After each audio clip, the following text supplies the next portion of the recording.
रामकृष्ण हरी विठ्ठल केशवा रामकृष्ण हरी विठ्ठल केशवा पुंडलिक वरदा हरी विठ्ठल श्री ज्ञानदेव तुकाराम पंढरनाथ भगवान की जय माऊली ज्ञानेश्वर महाराज की जय जगद्गुरु तुकाराम महाराज की जय सद्गुरु जोग महाराज की जय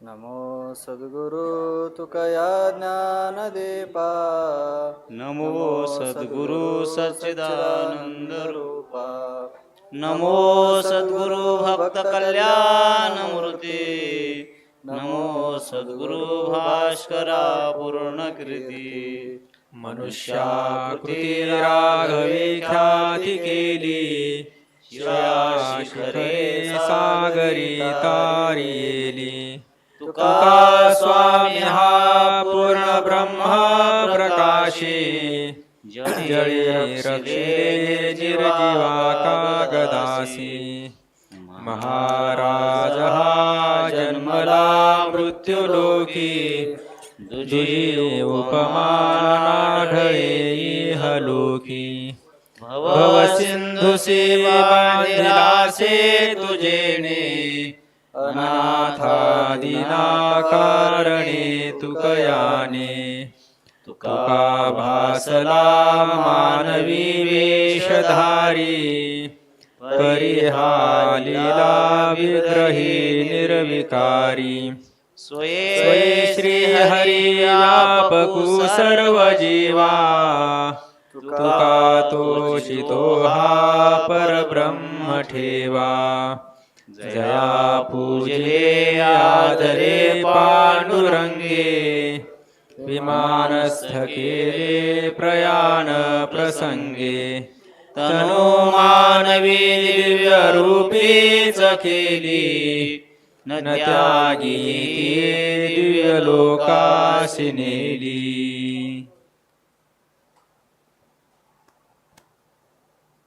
नमामि सद्गुरुं शान्तं सच्चिदानन्दविग्रहं पूर्णब्रह्मपरानन्द मीशमानन्दिवल्लभम् अपराधी म्हणून अभंग क्रमांक 2844 अभंग क्रमांक 2844 2844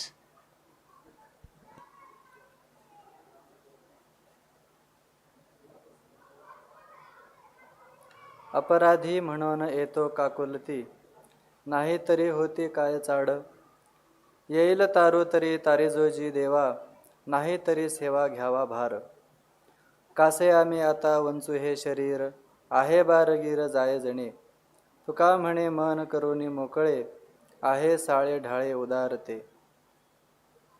प्रस्तुत प्राप्त झालेल्या या ज्ञानसत्रातील अभंगांच्या मध्ये प्रथम अभंग. या अभंगामध्ये जगद्गुरु तुकोबाराय भगवंताला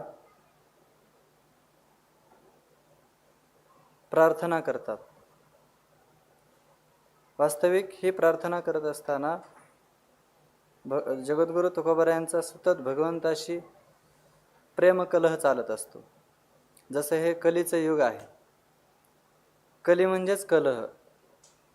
आणि कलियुगामध्ये जसा कलह चालतो म्हणून तसा भगवंताशी सुद्धा भगवंताची भक्ती करत असताना भगवंताची प्राप्ती करून घेत असताना हा एक प्रेम कलहच केल्याशिवाय भगवंत आपल्याला दर्शन देत नाही जणू काय. त्यामुळे जगद्गुरु तुकोबाराय सुद्धा भगवंताशी प्रेमाचा कलहच करतात आणि त्याद्वारे भगवंताला प्रसन्न करून घेत असतात. प्रसन्न करून घेण्याचा प्रयत्न करतात.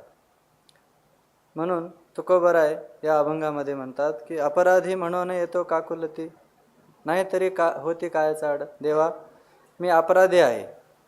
अपराधी काय आहे? मी स्वतःला विसरलो. मी कोण आहे? जो आहे तो मी स्वतःला समजत नाही, आणि जो नाही ते मी स्वतःला समजायला लागलो.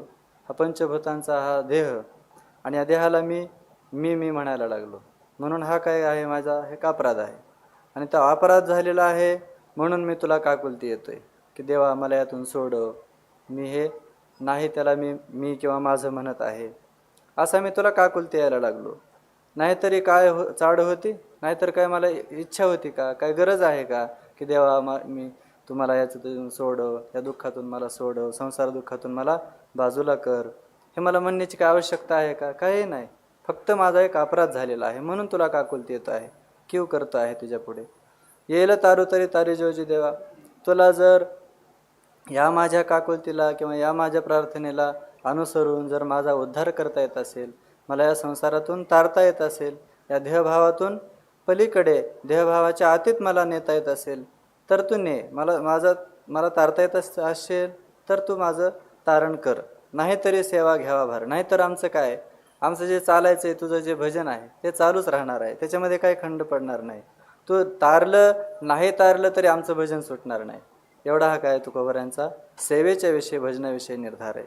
म्हणून तुकोबाराय म्हणतात की नाहीतर सेवा जी आहे आमची ती चालणारच आहे. मग तिचा जो भार आहे तो भार जर तुला उचलायचा असेल, तो भार होऊ द्यायचा असेल तर भार होऊ दे. आमचं सरळ सांगणं की आमच्या सेवेचा भार तुला होऊ नये, ते ओझं तुला वाहावं लागू नये, म्हणून आम्ही काकुळतीला येऊन, आमचाही एक अपराध आहे, आमच्याही जीवनामध्ये हा झालेला अपराध आहे म्हणून तुला एक काकुलती येऊन प्रार्थना करत आहेत. तुला जर सेवेचंच ओझं आमच्या वागवायचं असेल तर खुशाल वागव, त्याच्यामध्ये आमचं काही नाही आहे. कासे आम्ही आता वंचू हे शरीर आहे बारगीर जायजने. कासे आम्ही आता हे शरीर वंचू. जर तुला असं वाटत असेल की हे संसार दुःखाला कंटाळून लोक जसे आत्महत्या करतात, शरीराचा त्याग करतात, तसं हा तुकोबासुद्धा हे शरीराचा त्याग करेल, तसं तू मनामध्ये आणू नकोस. मी हे शरीर कशाला वंचू, हे शरीराचा मी त्याग कशाला करू, कारण हे बारगीर आहे. बारगीर आहे म्हणजे दुसऱ्याचं आणलेलं उष्ण आहे. जायजणे आहे म्हणजे जाणारच आहे, ते कधीतरी जाणारच आहे. ते उष्ण आणलेलं आहे, ते आपल्यापाशी ठेवता येतही नाही, हे मला माहिती आहे. मग मी याचा त्याग करण्याची खटपट का करू? मी याला सोडणार नाही, या शरीराला स्वतःहून मी सोडणार नाही, ते कधीतरी जाणारच आहे. किंवा बारगीर शब्दाचा अर्थ खंदारकर महाराजांनी बाजीगराचा असं केलेलं आहे. म्हणजे बाजीगराच्या खेळामध्ये जसं नाही ते दाखवलं जातं, तो जादूगार नाही ते दाखवतो, तसं हे नाही ते दाखवलेलं हे शरीर आहे. मग ते नाही ते मी घालवण्याची खटपट का करू? त्या शरीराला वंचण्याचा म्हणजे त्याच्यापासून दूर जाण्याचा मी प्रयत्न का करू? मी तो वेगळा काही प्रयत्न करणार नाही, ते जाणारच आहे. म्हणून ते शरीर मी सोडेल या संसार दुःखाला कंटाळून, असंही तू मनामध्ये आणू नकोस. उलट मी या शरीराच्या सहाय्याने या मोकळ्या मनाने तुझं भजनच करणार आहे. पुढे तुकोबाराय म्हणतात, तुका म्हणे मन करून मोकळे आहे साळे ढाळे उदारते. तुकोबाराय म्हणतात की हे मन मोकळं करून, उलट मी मनाने खचून न जाता मोकळ्या मनाने साळे ढाळे म्हणजे मोकळ्या मापाने, सढळ पद्धतीने किंवा प्रांजळ मनाने. साळे ढाळे म्हणजे त्याचा अर्थ केले प्रांजळ किंवा सरळ, मोकळं, अशा सरळ मनाने, प्रांजळ मनाने, मोकळ्या मनाने मी उलट ह्या देहाला तुझ्या भजनामध्ये, तुझ्या भक्तीमध्ये लावणार आहे. ते उदार आहे. ते कसं आहे? उदार मी केलेलं आहे, म्हणजे हा देह तुझ्या भजनावरती मी मोकळा सोडलेला आहे, उदार असा मी करून ठेवलेला आहे. पुढच्या अभंगामध्ये तुकोबाराय बोलतात, माझे तो फुकाचे कायवेचे कष्ट नव्हे क्रिया नष्ट तुम्हा ऐसा. काहीच नवंची आजीच्या प्रसंगी सकळ आहे अंगी करीन पूजा. द्यावे तुम्ही काही हेतो नाही आस असो या उदास देह भावे. तुका म्हणे माझी मावळली खंती समाधान चित्ती सर्व काळ.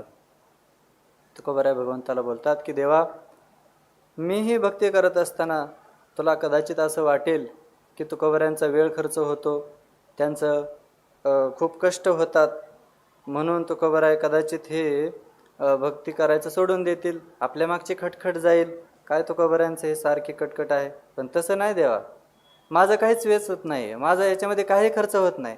माझे तो फुकाचे काय वेचे, माझं सगळं फुकटचं आहे. देहही तूच दिलेला आहे, मन बुद्धी इंद्रिय प्राण सगळे तुझेच आहे. माझं याच्यामध्ये काय खर्च होत आहे? माझे तो फुकाचे काय वेचे. तुला वाटत असेल कष्ट होतात, कष्ट हे काही होत नाहीत. जे होतात ते सगळे तुझ्या देहाला, तुझ्या मन बुद्धीला, हे सगळे प्राण इंद्रिय सगळे तुझेच आहेत. आणि कदाचित तुला असं वाटेल की तुकोबाराय कधीतरी कंटाळा करतील, आळस करतील भजनामध्ये, तसा मी नाही आहे. नव्हे क्रियानष्ट तुम आहेसा, तुमच्यासारखा क्रियानष्ट मी नाही आहे. म्हणजे तुम्ही जसे आळस करता की चला तुकोबराय म्हणतात दर्शन दे दर्शन दे माझ्याशी बोल, पण तुम्ही जसे आळसाने माझ्याकडे लक्ष देत नाही, मला बोलत नाहीत, पण तसा मी नाही, क्रियानष्ट नाही, आळशी नाही, किंवा क्रियानष्ट म्हणजे कृतज्ञ नाही आहे. तुम्ही जसे कृतज्ञ आहेत, आम्ही एवढं भजन करतो, तुम्ही त्याचे उपकार मानत नाहीत, ते ओझं मानत नाहीत, तुम्ही आम्हाला दर्शन द्यायचं सोडून देता आणि खुशाल क्रियानष्टपणाने म्हणजे कृतज्ञपणाने तसेच बसून राहता. पाषाणाची खोळ घेऊन बैसला असे, तसे तुम्ही अगदी पाषाणाची खोळ पांघरून बसता, तसं आम्ही नाही आहेत देवा. नव्हे क्रियानिष्ठ तुम्हा ऐसा, तुमच्यासारखे क्रियानष्ट म्हणजे कृतज्ञ नाहीत, आळशी नाहीत, क्रियाहीन नाहीत, किंवा स्वतःचंच वचन न पाळणारे त्यांनाही क्रियानष्ट म्हणतात. तसं तुम्ही स्वतःचं वचन आहे की या मला शरण या, तुम्ही मला शरण आले तर मी तुमचा भवसागरातून उद्धार करेल.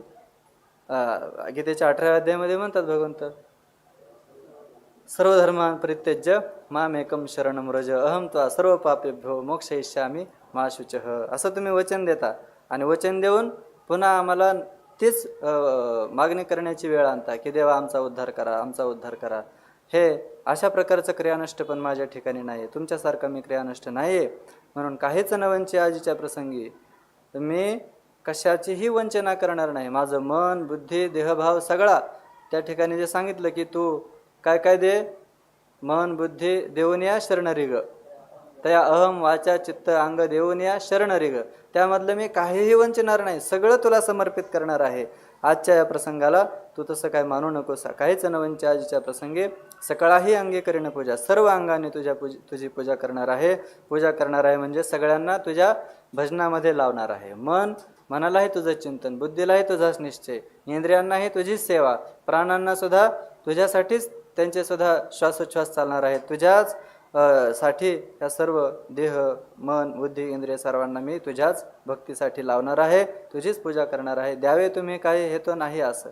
आणि तुला वाटत असेल की तुकोबऱ्यांना वाटेल की आपलं काही भजन झाले, 2 वर्ष झाले, 10 वर्ष झाले तुकोबराय भजन करतात, त्याच्यामधून काहीतरी आता तुकोबऱ्यांना इच्छा होईल आणि मग ते आपण पूर्ण नाही केले की तुकोबराय उदास होतील. तसं नाही, द्यावे तुम्ही काही हेतू नाही असं, तुम्ही काहीतरी द्यावं आणि मग माझं भजन सफल झालं मी असं मानेल असं नाही. माझ्या मनात कोणतीच इच्छा नाही. असो या उदास देहभावे, उलट हा देह पूर्ण जरी आयुष्य जरी गेलं तरी या देहभावालाच आम्ही उदास झालेलो आहोत, या देहभावावरती पूर्ण उदास झालो. हा देहभाव गेला तर तेच आमच्यासाठी काय आहे, सार्थक आहे. म्हणून या पूर्ण देहभावावरती आम्ही उदास झालेलो आहोत. देहासाठी आम्ही काहीतरी मिळालं म्हणजे आम्ही स्वतःचं भक्तीचा साफल्य झालं असं मानतच नाही, मानणारच नाही. म्हणून या देहभावासह आम्ही उदास झालेलो आहोत.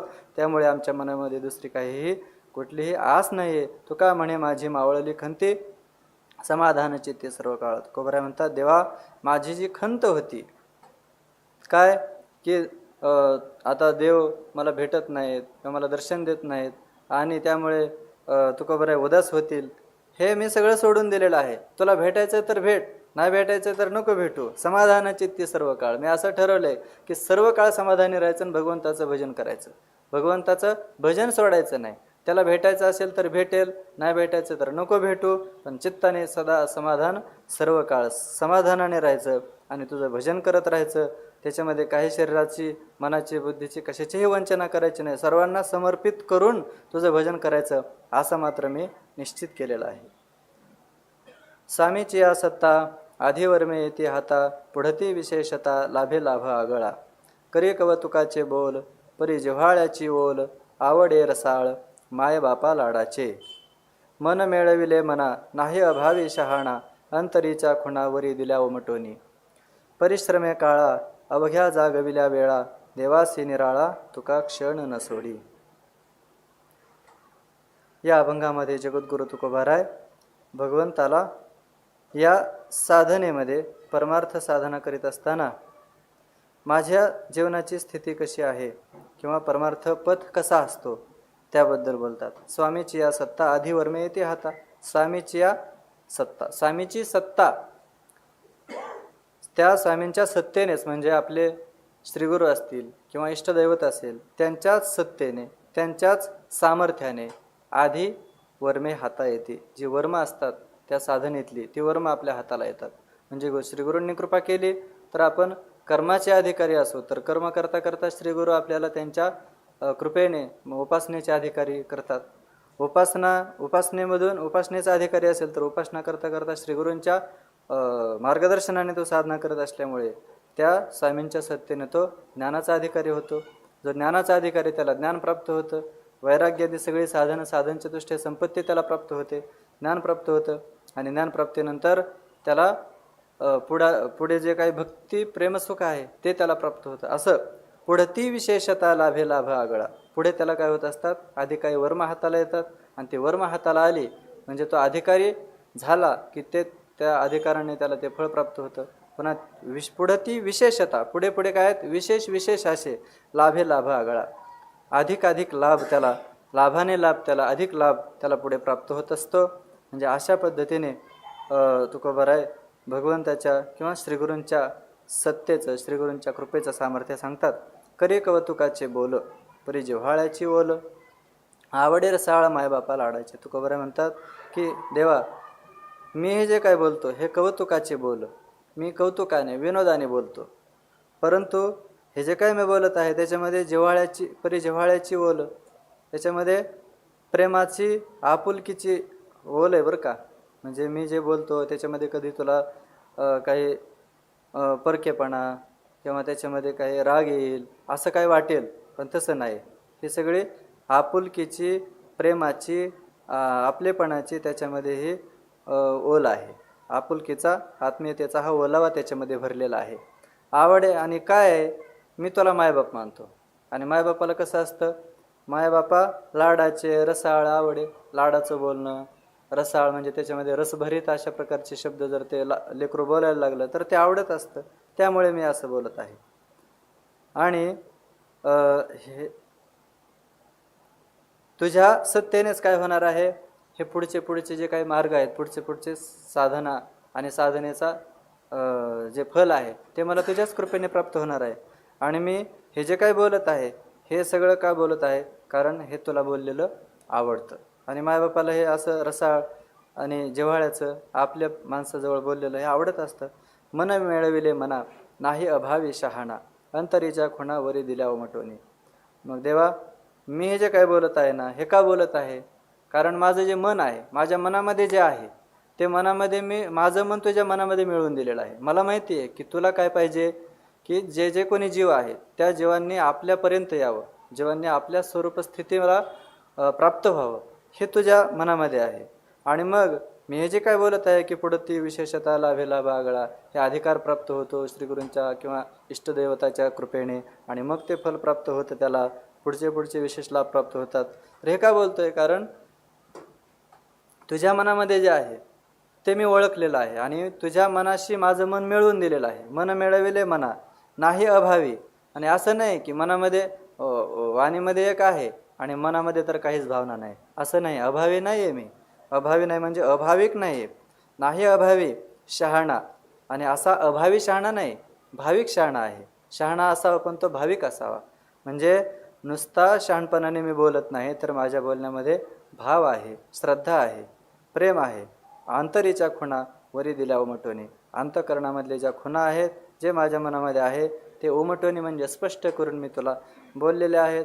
आणि ते मायबाप पुढं लेकराने बोलावं तसं बोललेले आहेत. परिश्रमे काळा अवघ्या जागविल्या वेळा, देवासी निराळा तुका क्षण न सोडी. तुकोबाराय म्हणतात की काळा वेळा अवघ्या परिश्रमे जागविल्या, सगळ्या ज्या काही काळा आहेत, वेळा आहेत, त्या सगळ्या आम्ही कष्टाने जागवलेल्या आहेत. कष्टाने म्हणजे प्रत्येक क्षणाला आम्ही तुझ्या भजनाला न विसरता, कोणतीही परिस्थिती आली तरीसुद्धा तुझ्या भजनाला आम्ही खंड पडू दिलेला नाही. अशा प्रत्येक काळ वेळ त्या सगळ्या आम्ही परिश्रमपूर्वक जागवलेल्या आहे.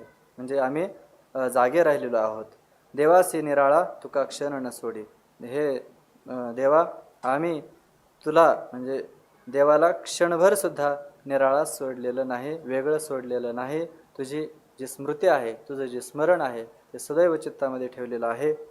असं जगद्गुरु तुकोबाराय या अभंगामध्ये आपलं जे आत्मकथन आहे किंवा आपल्या साधनेची जी स्थिती आहे ती लोकांसमक्ष सांगत आहेत. कारण या ठिकाणी देवाला प्रत्यक्षात बोललेलं दिसत नाही. देवासी निराळा तुका क्षण न सोडी. असं तुकोबरायांनी आपली जी काही आत्मवृत्त आहे किंवा आपलं जे आत्मकथन आहे, आपली जी साधनं आहे किंवा साधकांनी डोळ्यापुढे कोणता भाव साधनेमध्ये रत असताना ठेवावा, हा भाव लक्षात घेऊन तुकोबराय भगवंताशी आपल्याशी संवाद करत आहेत. एके ठाई अन्न पाणी ग्रासोग्रासी चिंतनी. वेळोवेळा जागवितो दुजे येईल म्हणून भीतो. नाही गुंतत उपचारी मानदंभाचे व्यवहारी. तुका झालासे शहाणा आडलपे नारायणा.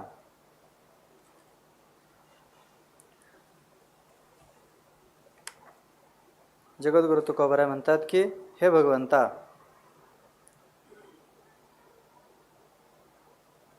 या अभंगामध्ये सुद्धा तुकोबराय आपल्याशी साधन पद्धती किंवा साधनाची जी पद्धती आहे ते आपल्यासमोर कथन करतात. एके ठाई अन्न पाणी, एकाच ठिकाणी अन्न पाणी हे सर्व प्राप्त होतं. म्हणजे आपण ब्रह्मार्पणम ब्रह्महवीर ब्रह्माग्नव ब्रह्मणाहुतम ब्रह्मैव तेन गंतव्यम ब्रह्मकर्म समाधीना. एके ठाई अन्न पाणी, अन्न पाणी सगळं कुठं आहे? एकच ठिकाणी जातं. ज्या प्राणाच्या ठिकाणी ते अर्पण होतं त्या प्राणांचाही प्राण कोण आहे? तो परमात्माचा आहे. अशा त्या एके ठिकाणी अन्न पाणी प्राप्त होतं. असं ग्रासोग्रासी चिंतनी. ग्रासोग्रासाला, प्रत्येक ग्रासाला मी काय करत आहे? चिंतन करत आहे. म्हणजे फक्त मी चिंतन वेगळं करतो आणि वेगवेगळ्या क्रिया करत असताना माझ्या क्रिया करतो असं नाही. ग्रासोग्रासी चिंतनी. ग्रासोग्रास म्हणजे भोजन करत असताना सुद्धा मी काय करतो? हे चिंतनच करत असतो. वेळोवेळा जागवितो. का करता तुकोबराय हे? तुम्ही भजनासाठी 4 तास 2 तास दिले आणि मग इतर मोकळ्या वेळेमध्ये तुम्ही संसाराची जी काय कर्तव्य आहेत ती जर केली तर काय हरकत आहे? तुकोबरायला म्हणतात नाही बाबा, मला भीती वाटते. कशाची भीती वाटते? दुजे येईल म्हणून भीतो. दुजं येईल म्हणजे द्वैत माझ्या ठिकाणी चढाव करील, द्वैत माझ्या अंतःकरणामध्ये धारणा करील, त्या ठिकाणी द्वैताचा चलाव होईल म्हणून मी वेळोवेळा जागवितो. म्हणून मी स्वतःला वेळोवेळा प्रत्येक क्षणाला जागे असताना, जेवण करत असताना, त्यानंतर कोणतीही क्रिया करत असताना सगळ्या क्रियांमध्ये मी स्वतःला जागवतो. वेळोवेळा जागवितो दुजे येईल म्हणून भीतो. म्हणून स्वतःलाच मी त्या द्वैताला घाबरतो आणि स्वतःला जागत ठेवतो. म्हणून सर्व काळामध्ये खात असताना, बोलत असताना, जसं एकनाथ महाराज म्हणतात की हरिबोला गाता हरिबोला खाता, सर्व कार्य करता हरिबोला. हरिबोला एकांती हरिबोला लोकांती, देहत्यागांती हरिबोला. हरिबोला भांडता हरिबोला कांडता, उठता बैसता हरिबोला.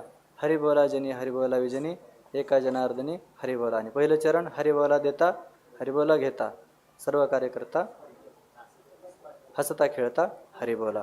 असं सर्व काळामध्ये मी हे द्वैत येईल आणि ते द्वैतच माझ्या चित्तामध्ये दृढ होईल म्हणून मी घाबरतो. म्हणून भगवंताचं असं मी एके ठाई अन्न पाणी असं त्या ठिकाणी मी चिंतन करतो. नाही गुंतत उपचारी मानदंभाचे व्यवहारी. म्हणले तुकोबराय, तुम्ही जर कुठं लोकांनी बोलवलं, महाराज आले, तुमचा मान सत्कार पूजा हे करत असताना तेवढ्या वेळेपुरतं तरी तुम्ही देवाचं चिंतन तुमचं दूर जात असेल ना.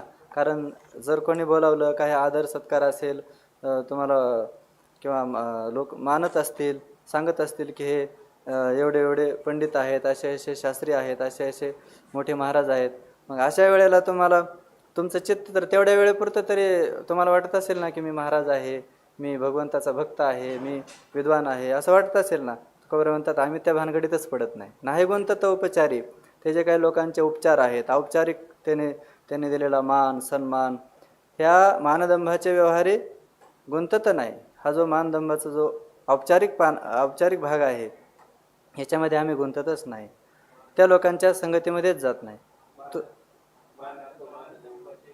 मानदंभ चेष्टा हे तो सुकराची विष्ठा. आणि मग ते जर सुकराची विष्ठा तुकोबरायांना वाटत असेल तर तुकोबरायांचं त्या उपचारांमध्ये तुकोबराय कशा अडकतील? ती भावना त्यांची काय आहे? त्या मानदंभाविषयी झालेली आहे. सुकराची विष्ठा ती आहे, असं त्यांचा भाव त्याविषयी आहे. तुका झाला असे शहाणा आडलपे नारायणा. तुकोबराय म्हणतात की आता हा तुका कसा झालेला आहे? शहाणा झालेला आहे. शहाणा होणं म्हणजे काय? तर आडलपे नारायणा. शहाणा त्याला म्हणतात की जो देवाच्या आड लपतो. देवाच्या जो आड लपतो तो खरा शहाणा. देवाच्या आड लपणं म्हणजे काय? देवाच्या आड लपून आपण आपलं वेगळं अस्तित्व शिल्लकच ठेवायचं नाही. हे काय आहे? शहाणं होणं आहे. म्हणजे देवाच्या आड जर आपण लपलो किंवा श्रीगुरूंच्या आड लपलो म्हणजे श्रीगुरूंच्या सत्तेनं आपलं जीवन चालत आहे किंवा भगवंताच्या सत्तेनं आपलं जीवन चालत आहे किंवा ते म्हणजेच आपण आहोत. त्यांच्यापेक्षा आपलं वेगळं अस्तित्वच नाही. त्यांच्या आड लपणं म्हणजे काय? त्यांच्यापेक्षा माझं वेगळं अस्तित्वच नाही असं स्वतःला भगवंताच्या सत्तेमध्ये जर समर्पित केलं, भगवंताची सत्ता, भगवंताची चित्ता आणि भगवंताचा आनंद म्हणजे सच्चिदानंद रूप मी आहे असा जर मीचा त्या भगवंताच्या स्वरूपामध्ये जर ऐक्य केलं, त्या ठिकाणी समर्पण केलं, तर त्या ठिकाणी आपल्या ठिकाणी वेगळं अस्तित्व शिल्लक राहत नाही. आणि वेगळं अस्तित्व नाही म्हणून आपल्याला द्वैताची भीती राहत नाही. म्हणून तुकोबरा म्हणतात, तुका झालासे शहाणा आडलपे नारायणा. वैरागरापाशी रत्नाची आखाणी हेचे घ्यावे धणी फावेल तो. येथे नाही तर्क वितर्काची चाड होतसे निवाड खऱ्या खोट्या. उगाच सारावा वाढिला तो ठाव वाढीत या भाव कळत असे. तुका म्हणे नव्हे टाचणीचे पाणी येथे झरवणे जैसे तैसे. तुकोबरा या अभंगामध्ये सांगतात, एक दृष्टांत देतात की वैरागरापाशी रत्नाची आखाणी. वैरागर आहे म्हणजे आपण भक्ती करत असताना ह्या भक्तीचा कसा लाभ घ्यावा ते सांगतात. भक्ती साधन कसं आहे त्याचं थोडक्यामध्ये स्वरूप सांगतात. वैरागरापाशी रत्नाची आखाणी. जसं वैरागर कशाला म्हणतात की ज्या रत्नाला, वैरागर नावाचा असं एक रत्न आहे की त्याला स्पर्श झाला कोणाचा? खड्यांचा. वाळूचे खडे वगैरे असतील तर त्या वाळूच्या खड्याचेही रत्न होतात, सोनं नाही होत. परिसराचा स्पर्श लोखंडाला झाल्यावर त्या लोखंडाचं सोनं होतं. पण ह्या वैरागराने काय होतं? त्या खड्याचे सोन्यापेक्षा मौल्यवान असलेले डायरेक्ट रत्न होतात. मग वैरागरापाशी काय? सगळ्या रत्नाची आखाणी. मग जर एखाद्याला तो वैरागरच प्राप्त झाला तर मग काय केलं पाहिजे? वैरागर प्राप्त झाल्यानंतर त्याने परत दुसरा एखादे रत्न शोधित बसायचे का? नाही नाही. जे वैरागर आहे त्या वैरागराच्या सहाय्याने सगळे रत्न करत चालायचं आणि त्यांचा सगळ्यांचा तृप्ती होईपर्यंत ते सगळे रत्न त्याने आपल्याला प्राप्त करून घ्यायचे. हेची घ्यावी धनी फावेल तो. फावेल तो ज्याला तो वैरागर प्राप्त होईल त्याने हेची धनी घ्यावी. तीच तृप्ती होईपर्यंत त्या रत्नांची काय घ्यावी? तृप्ती घ्यावी. ते रत्न त्याने स्वतःला प्राप्त करून घ्यावेत. मग आता हे वैरागरासाठी सांगितलंय का? नाही, हे साधनासाठी सांगितलं. येथे नाही तर्क वितर्काची चाड होतसे निवाड खऱ्या खोट्या. एखादा म्हणेल की अहो मग ते वैरागर प्राप्त झाला पण खरंच होत असेल का रत्न? किंवा होत नसेल मग दुसराच कोणता तरी म्हणे सापड आपण परिसाच्या मागे लावा. अरे प्राप्त झालाय त्याच्याने तू काय कर? तुझं कार्य साध्य करून घे आणि तुला त्या वैरागराने तुझ्या जीवनामध्ये जेवढं काही धन, जेवढे काही रत्न प्राप्त पाहिजे, जेवढी इच्छा आहे ते सगळी तुझी पूर्ण करून घे. ते त्या ठिकाणी तर्क वितर्क करत बसू नको. आणि होत असे निवाड खऱ्या खोट्या. कारण त्या ठिकाणी जर तुमचा खराच वैरागर असेल, तुमचं खरं साधन असेल, खरी भक्ती असेल, ज्याची खरी सेवा त्याचे भय काय जेव्हा, तुमची खरी जर भक्ती असेल तर त्या ठिकाणी तुम्हाला निश्चितच या वैरागराने जशी तुमची तृप्ती होईल त्याप्रमाणे तुमची खरी भक्ती असेल तर तुमची खरी तृप्ती होईल. होत असे निवाड खऱ्या खोट्या. खरी आणि खोटी हिचा काय होणार आहे? निवाड त्या ठिकाणी होणार आहे. कारण जर खोटी भक्ती असेल तर भगवंत आपल्याला कधी प्रसन्न होणार नाहीत आणि खरी असेल तर मात्र भगवंत प्रसन्न झाल्याशिवाय राहणार नाहीत. तिचा निवाडत भावा ऐशी क्रिया राखे खोटेपणे वाखे. भावा ऐशी क्रिया राखे खोटेपणे वाखे. तुका म्हणे जीवे व्हावे सत्या मानी विजय देवी. तुका म्हणे व्हावे जीवे व्हावे. तुका म्हणे जीवे व्हावे सत्या मानी विजय देवी. सत्या मान विजय देवे. तुका म्हणे जीवे व्हावे. जर सत्या मानवी जे देव तर देव काय होईल? खरोखरच मानवी जे मान्य करेल. आपण जर खरोखरच जीवदशा सोडली तर देवाला खरोखरच ती मान्य होणार आहे. तसं खरी जर भक्ती असेल तर खरोखरच आपल्याला त्या ठिकाणी भक्तीचं फळ प्राप्त होणार आहे. उगाच सारावा वाढीला तो ठाव वाढीत या भाव कळत असे. मग काय करावं आपण? उगाच वाढीला तो ठाव सारावा. आपल्याला जे पुढे ताटामध्ये आलेलं आहे ते संपत चालावं का? कारण वाढीत या भाव कळत असे. वाढणाऱ्याला कळते की अरे हे संपलेलं आहे, ह्याला ते वाढलं पाहिजे. आणि भगवंत कसा आहे? सगळ्यांचं अंतःकरण जाणणार आहे, त्याला सगळ्या गोष्टी कळतात. मग तो काय करणार आहे? याला काय पाहिजे? मग तो भक्ती करतो. खरी आहे का खोटी आहे? बरं खोटी नाही, खरी आहे. पण खरी आहे पण याला पाहिजे काय? ते भगवंताला कळत आहे. म्हणून आडित्या ठाव कळत असे, भाव कळत असे. वाढणाऱ्याला भगवंताला तो भाव कळत आहे. म्हणून सारेला तो ठाव काय करावा, वाढीला तो ठाव सारावा. म्हणजे वाढलेलं जे काही आपल्याला वैरागराचं भक्ती साधनेचं जे काही भोजन आहे ते आपण काय करावं, तृप्त होईपर्यंत करत राहावं. भगवान परमात्मा आपल्याला तृप्ती देणारच आहे. तुका म्हणे नव्हे टाचणीचे पाणी, येथे झरवणी जैसे तसे. तुकोबरा म्हणतात की या ठिकाणी टाचणीचं म्हणजे टंचाईचं पाणी नाही, टंचाई नाही आहे की मग तुम्ही दिवसातून 2च तास तुम्हाला पाणी येईल, ते पण दिवसाआड येईल, मग तुम्ही ते पुरून वापरा, असं नाही आहे. येथे झरवणे जैसे तसे. तुम्ही जितकं वापराल तितकं झरा चालूच आहे. तुम्ही घेतलं की ते चालूच आहे. विटे ऐसे सुख नवे भक्तिरस, पुढता पुढती आस सेवावे हे. तुम्ही पुन्हा पुन्हा त्याचं सेवन करा, पुन्हा पुन्हा त्याची नित्य नूतन जी गोडी आहे ते काय नारद भक्ती सूत्रामध्ये नारद महर्षी म्हणतात की हे कसं आहे, नित्य आहे आणि प्रतिक्षणम वर्धमानम. ते प्रतिक्षण वर्धमान असं ते आहे, ते विटणारं नाही. त्याच्यामध्ये अवीट अशा प्रकारची गोडी आहे. असं झऱ्यासारखं हे पुन्हा पुन्हा आपल्याला सुखच देणारं असं हे भक्ती साधन आहे, असं या साधनेविषयी सांगतात. इच्छादानी येथे ओळला समर्थ, अवघेचे अर्थ पुरवितो. सगळे अर्थ, सगळ्या इच्छा आपल्या पुरवणारा असा तो परमात्मा आहे. म्हणून ज्याची जशी इच्छा असेल तसा भगवान परमात्मा त्याची त्या भक्तीचा निवाड करून त्याला ते भक्ती सुख देणारा आहे. समर्थ या नावे दिनांचा कृपाळ, हे तव सकळ स्वामी अंगी. मज काय लागे करणे विनवणी, विदित चरणी सकळ आहे. दया सिंधू तुम्हा भांडवल दया, सिंचावे आता या कृपामृते. तुका म्हणे अहो पंढरी निवासे, बहु जीव असे लागलासे. तुकोबराय भगवंताशी या अभंगामध्ये बोलतात. तुकोबराय म्हणतात की समर्थ या नावे दिनांचा कृपाळ.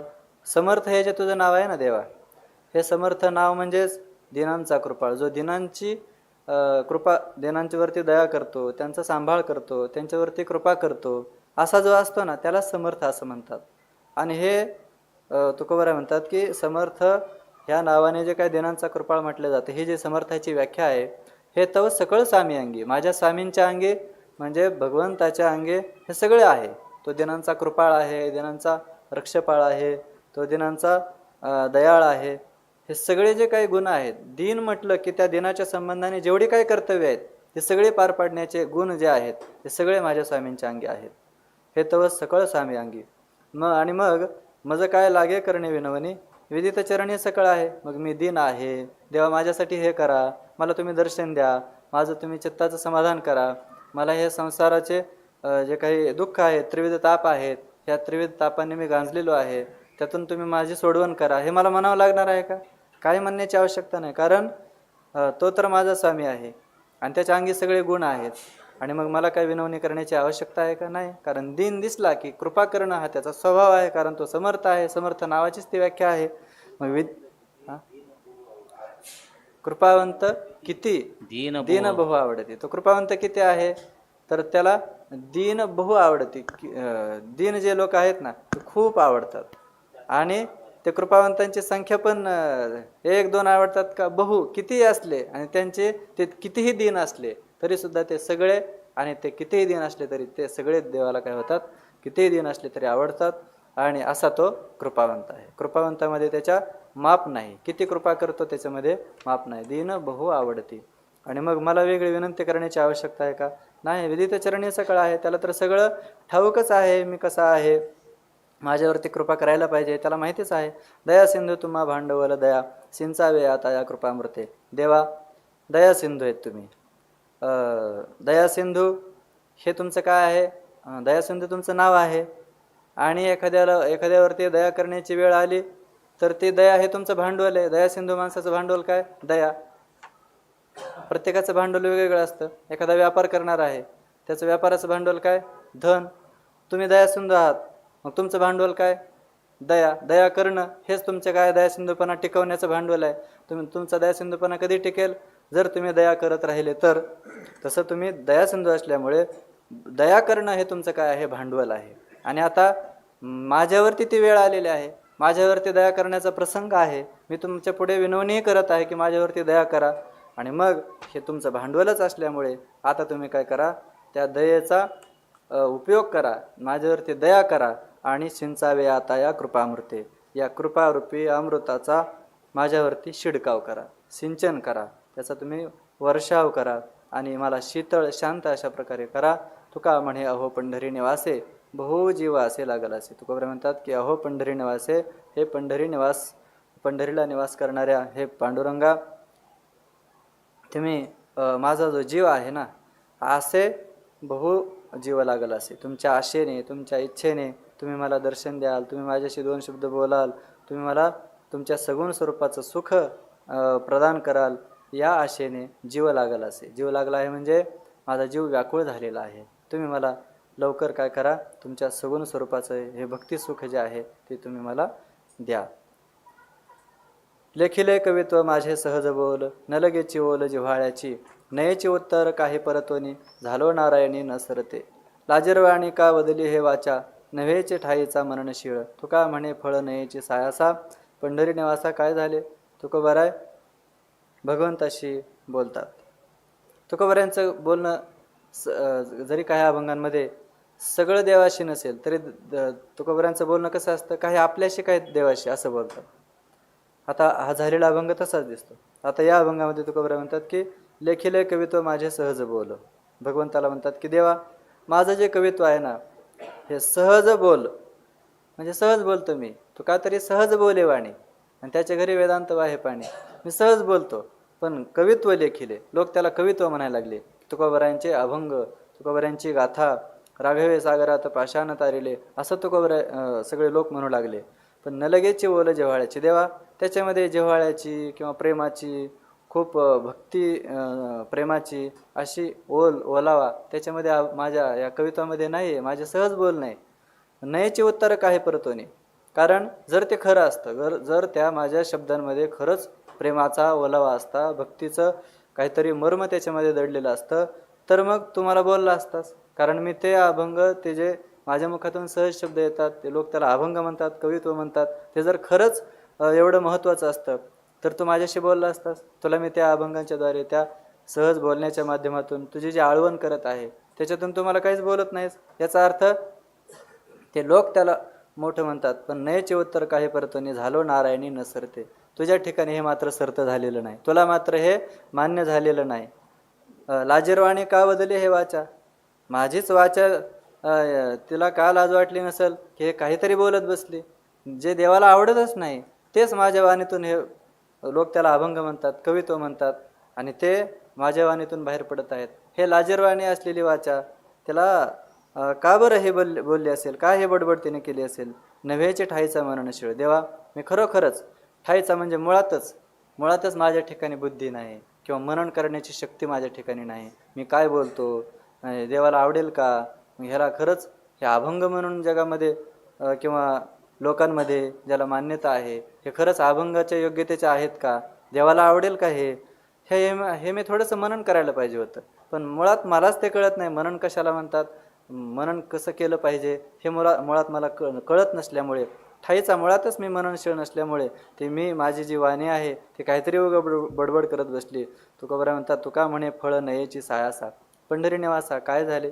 तुकोबाराय म्हणतात, देवा, पंढरी निवासा, हे पंढरीला निवास करणाऱ्या पांडुरंग. आता तुकोबाराय पंढरी निवासा म्हणतात. पंढरी निवास म्हणजे जो, पंढरी म्हणजे काय, जो शुद्ध अशा चित्तामध्ये वास करतो असा तो पंढरी निवास आहे. पंढरी म्हणजेच पंढरी म्हणता पापाची बोहरी. ज्या ठिकाणी पाप राहत नाही ते सुद्धा काय चित्त आहे, पंढरीच आहे. आणि अशा त्या शुद्ध पांडुरंगाच्या म्हणजेच पंढरीच्या अशा त्या चित्तामध्ये, म्हणजे शुभ्र अशा निर्मळ चित्तामध्ये राहणाऱ्या हे परमात्मन काय झाले, फळ नयेचे सायासा. काय झालं काय कळत नाही. जे माझं सायास केले, एवढे संसारावरती पाणी सोडलं, ते कवित्व करत बसलो, आणि त्या सायासाला फळ नयेची, फळच येत नाही. काय झालं मला काही कळत नाही.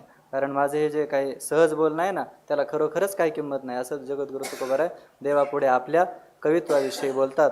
म्हणजे जेणेकरून या ना त्या पद्धतीने काहीतरी बोललं म्हणजे देव आपल्याशी बोलते होतील, आणि देव म्हणतील तुकोबाराय असं नाही हो, तुमचे अभंग खूप महत्त्वाचे आहेत, ते सर्वांना या भवत नदीतून उतरण्यासाठी अभंग अशी गाथा ते आहेत, अभंग अशी नौकेप्रमाणे ते आहेत, असं तरी तुकोबारायांना देव बोलतील. असं कोणत्या ना कोणत्या पद्धतीने जगद्गुरु तुकोबारायांचं सर्व काही जे काही भाव आहेत ते सगळे भगवंताच्या चरणीस निवेदन चालू आहेत. येणे झाला तुझ्या पोतडीचा झाडा, केला शिवघडा पांडुरंगा, भरून या घरी राहिलो आखती, आपुले निश्चिंती आपुल्यापे. आता काय वरी उरली ते सांगा, आणले ती जगाची साक्षी, तुका म्हणे कोठे पाहो जासी आता, माझी झाली सत्ता तुम्हावरी. तुकोबाराय या अभंगामध्ये भगवंताला म्हणतात की देवा तू आमच्याशी बोलशीलच कसा, किंवा आमच्याशी तुझा आता जे काही भेट होणार आहे ते होईलच कशी. का? कारण येणे झाला तुझ्या पोतडीचा झाडा. याने म्हणजे कशाने? दुसऱ्या चरणामध्ये सांगितलंय. कारण बऱ्याच वेळेला सिद्धांत जो असतो तो ध्रुवपदामध्ये असतो, म्हणून ध्रुवपदाच्या भोवती बाकीच्या चरणामध्ये दृष्टांत असतात. आणि दृष्टांत काय पहिल्या चरणामध्ये काय येतं? जर दृष्टांत आला तर पहिलं चरण ध्रुवपद होऊन बसतं, म्हणून काय अभंगाला पहिलं चरण ध्रुवपद असतं. तसं या ठिकाणी तुकोबाराय दुसऱ्या चरणाशी आपण जर विचार केला तर येणे झाला तुझ्या पोतडीचा झाडा. कशाने झाला तुझ्या पोतडीचा झाडा? केला से उघडा पांडुरंगा, पांडुरंगा तुला आम्ही उघडं केलं. उघडा केलास कोणी? तर आम्हीच. तर कशामुळे तू उघडा झाला? कशामुळे तुझं पोतडीचं म्हणजे तुझे जे काही पोतं आहे, कशाचं पोतं आहे ते? तुझ्या धनाचं. कोणतं धन आहे? तुझं सच्चिदानंदरूपी धन. दुसरं धन काय आहे देवाकडे? तर ह्या सच्चिदानंदरूपी धन ते तुझं आम्ही रिकामं केलेलं आहे. का? तर भरून या घरी राहिलो वाखती, आपुले निश्चिंते आपुल्यापे. तुझं जे काही धन आहे ना ते घरी वाखती भरून या राहिलो. वाखती म्हणजे खोळ, किंवा जे आमची जी ठेवण्याची जागा आहे, जे काही पूर्वीच्या काळामध्ये घरामध्ये जे ठेवण्यासाठी पेव असायचे, तसे ते पेव आम्ही सगळं तुझं जे धन आहे ना ते सगळं त्या वाकतीमध्ये म्हणजे खोळीमध्ये किंवा त्या पेवामध्ये सगळं घरी भरून या राहिलो. सगळं आमच्या घरी भरून ठेवलं. तुला रिकामं केलं. तुझे सगळे पोते आमच्या त्या पेवामध्ये किंवा त्या खोळीमध्ये आम्ही सगळे रिकामे केले. सगळं तुला निर्धन केलं. केला शिव उघडा, तुला उघडं केलं. मग आपुले निश्चिंते आपुल्यापे. आणि आता आमची जी निश्चिंती आहे, आम्ही आता निश्चिंतीने पावलो विसावा, असं आम्ही स्वतःला आम्ही करून ठेवलं. मग आता काय वरी उरले ते सांगा, आणले ते जगाची साक्षी. आता काय वेगळं उरलं? काय शिल्लक आहे का तुमच्याकडे? सांगा बरं. तुमच्याकडे काय वरी उरली की तुम्ही स्वतः वेगळे देवपणाने राहायला लागले? आमच्याशी बोलेनात मी, आणि देवपणाने तुम्हाला तुमचं वेगळं अस्तित्व सिद्ध करायला तुमच्याकडे काय राहिलं सांगा? सगळं तुमचं जे धन आहे ते आमच्या चित्तामध्ये आम्ही साठवलेलं आहे. आमच्या चित्तामध्ये तुमचं ते सच्चिदानंदरूपी अविनाश धन आमच्या चित्तामध्ये ते आम्ही रिकामं करून घेतलेलं आहे. सगळं ते ओतून घेतलेलं आहे. आम्ही ते झालेलो आहोत. आणले ते जगाची साक्षी. हे जगाच्या साक्षीलाही आणले, जगाच्या अनुभवाला आणून दिले की अरे देव याच्यापेक्षा वेगळा काय नाही. देवाचं धन जे आहे ते सगळं हेच आहे. सच्चिदानंद रूपाच्या पलीकडे अखंड व्यापक जे काही ओतप्रोत सर्व विश्वाच्याही अतीत असलेलं, विश्वामध्ये आणि विश्वाच्या अतीत असलेलं जे चैतन्य आहे तोच देव आहे, तेच त्याचं धन आहे. त्याच्यापेक्षा वेगळा तो काही नाही आहे. असं आम्ही सगळ्या जगाच्या साक्षीला, जगाच्या अनुभवाला आणून दिलेला आहे. तू काय म्हणे कोठे पाहो जसे आता. आणि देवा तू म्हणशील की मी माझं धन शोधतो, कुठेतरी असेल. हे तुकोबारायांनी जेवढं घेतलं ते आपला अजून आहे. अरे तू कुठेही गेलास तरी कोठे पाहो जसे आता, तुला कुठं सापडणार आहे? माझी झाली सत्ता तुम्हावर, माझी सत्ता तुमच्यावर झाली. म्हणजे तुम्ही ते मी झालेलो आहे. मग तुमचं जे सत्ता आहे ती माझीच सत्ता झालेली आहे. तुम्ही माझ्याहून वेगळे उरलेच नाही ना. आता कुठे तुमचं धन शोधणार? तुम्हीच राहिले नाही तर तुम्ही धन कुठे शोधणार? असं तुकोबाराय भगवंताला आपल्या या भक्ती ज्ञानाच्या योगाने देवाशी हा कलह करतात, प्रेमाचा कलह करतात. तुमच्या पाळणा ओढत असे मन, गेलो विसरवण आपण असे, लागेल पालटे फेडावे वसने, येण्याची प्रमाणे पांडुरंगा. तुमचे आवडी संबंधाचा त्याग, घेतला असे लाग जगनिंदा. तू का म्हणे जैसा माझा जीव ओढे, तसेची तिकडे पाहिजेल. तुकोबाराय देवाला म्हणतात की देवा आता कसं आहे की आपण एखाद्याच्या बाबतीमध्ये काही कर्तव्य केलं तर त्याने आपल्या बाबतीमध्ये काहीतरी कर्तव्य ते उपकारांची जाणीव ठेवून पार पाडलं पाहिजे. तुमच्या पाळणा ओढत असे म्हण. देवा मी तुमच्यासाठी काय करतो? या जगामध्ये देव आहे, देवाचं असं अस्तित्व आहे आणि त्याच्या प्राप्तीसाठी, आपल्या मोक्षासाठी ही साधना करायला पाहिजे असं मी लोकांमध्ये सांगतो. तुमचं देव पण टिकवण्यासाठी. नाहीतर जर शास्त्र आणि संतांनी जर वास्तविक हा जो मार्ग आहे हा मार्ग चालू ठेवला नाही तर देवाचं देव पण जगामध्ये सिद्ध करणारे कोणी जर नसले तर तुमच्या आमच्यासारखे कोण या मार्गाकडे प्रवृत्त होतील? देवाचं देव पण जगामध्ये देव असेल पण देव आहे हे मानणारे किंवा त्याच्यापर्यंत जाणारे, त्याची भक्ती करणारे कोण राहतील? शास्त्र आणि संत, संत शास्त्राचा अवलंब करून ह्या देवपणाचं काय करतात, जगामध्ये रक्षण करतात किंवा या परंपरेचं रक्षण करतात. आणि ही परंपरा चालू ठेवून, प्रवाहित ठेवून या भगवंतपणाचं, देवपणाचं रक्षण करतात. तुकोबरा म्हणतात की आम्ही काय केलेलं आहे, तुमच्या पाळणं आवडत असे म्हणून तुमचं पालन करावं, म्हणजे तुमच्या देवपणाचं रक्षण करावं म्हणून आमचं मन ओढतं. म्हणून यासाठी आम्ही संसारावरती काय केलं, पाणी सोडलं आणि गेलो विसरवून आपण असे, आपण कोण आहोत, आपल्या मागे काय कर्तव्य आहेत, आपण कोणासंबंधी काय कर्तव्य पार पाडली पाहिजेत, हे सगळं आपल्याला स्वतःला आम्ही विसरून गेलो. मग एवढं जर आम्ही तुमच्यासाठी केलं तर तुमच्यावरती काय आहे, आमचं उष्ण झालं की नाही, मग उसण्याची परतफेड केली पाहिजे की नाही, की तसंच वागवत बसायचं. लागेल पालटे फेडावे उसने, उसने पालटे फेडावे लागेल. उसणं जे आहे ते पलटून फेडलं पाहिजे ना. येण्याचे प्रमाणे पांडुरंगा, याच प्रमाणाने म्हणजे उष्ण परत फेडावं, याच प्रमाणाने तुम्ही काय केलं पाहिजे, आमचं सुद्धा, आमची सत्ता तुम्ही काय केली पाहिजे, टिकवली पाहिजे. तुमच्या आवडी संबंधाचा त्याग, तुमच्या आवडीनं काय केलं, आम्ही सगळे संबंध सोडून दिले, सगळ्या संबंधांचा त्याग केला. पुत्र असेल, पत्नी असेल, भाऊ असतील, जे सगळे काही गावातले लोक असतील, सगळ्यांचा, आपतेष्टांचा आम्ही त्याग केला. घेतला असेल लाग जगनिंदा, याच्या बदल्यामध्ये आम्हाला जगाने काय दिलं, जगाची निंदाच आम्हाला सगळे ऐकायला यायला लागली, की तुका वेडा विचार करे बड फार.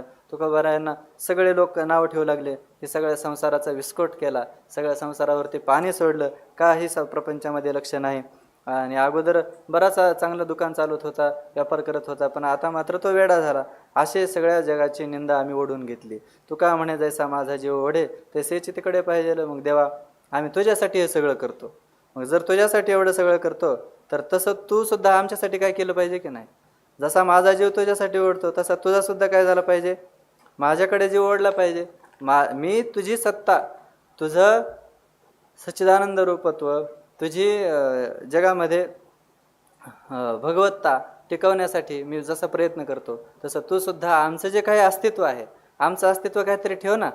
म्हणजे आमचं वेगळेपणाने नको ठेवू, पण तुझ्याच स्वरूपामध्ये आम्हाला एकरूपत्वाने सिद्ध करण्यासाठी तू आमच्याशी बोल. आम्हाला काहीतरी तत्वमसी म्हणण्याकरता तरी प्रगट हो, किंवा अरे अहो तो गोबर आहे, किती माझं भजन करणार म्हणून प्रेमाने तरी मला 2 शब्द बोल, असं तरी तू आमचं रक्षण करण्यासाठी. केवळ आम्ही नाहीतच, आम्ही तुझ्या अस्तित्वाचं काय करतो, जपणूक करण्यासाठी प्रयत्न करतो. आणि तू, आम्ही जसं काही जगामध्ये आमची काहीच सत्ता नाही, आम्ही अस्तित्व शून्य आहेत, असं तू आमच्याशी वागतो, असं काही वागू नको. म्हणून जसं आम्ही तुझं अस्तित्व टिकवतो तसं तू सुद्धा आमचं अस्तित्व टिकवण्यासाठी आमच्यासाठी तुझा जीव ओढला पाहिजे. आणि आम्हाला तुझ्या भक्तीचं किंवा ज्ञानाचं जे काही फल आहे ते तू आम्हाला प्रदान केलं पाहिजे, असं तुकोबराय बोलतात. नाही मज कोणी वरला दुर्जन, मायबापा विण ब्रह्मांडात, कासयाजी केर करणे एविषयी भयाची मानसी चिंता खंती. विश्वंभराची लागलो सांभाळे, सत्य नेती चाली आपुलिये. तुका म्हणे माझे पाळन पोषण, करिता आपण पांडुरंगा.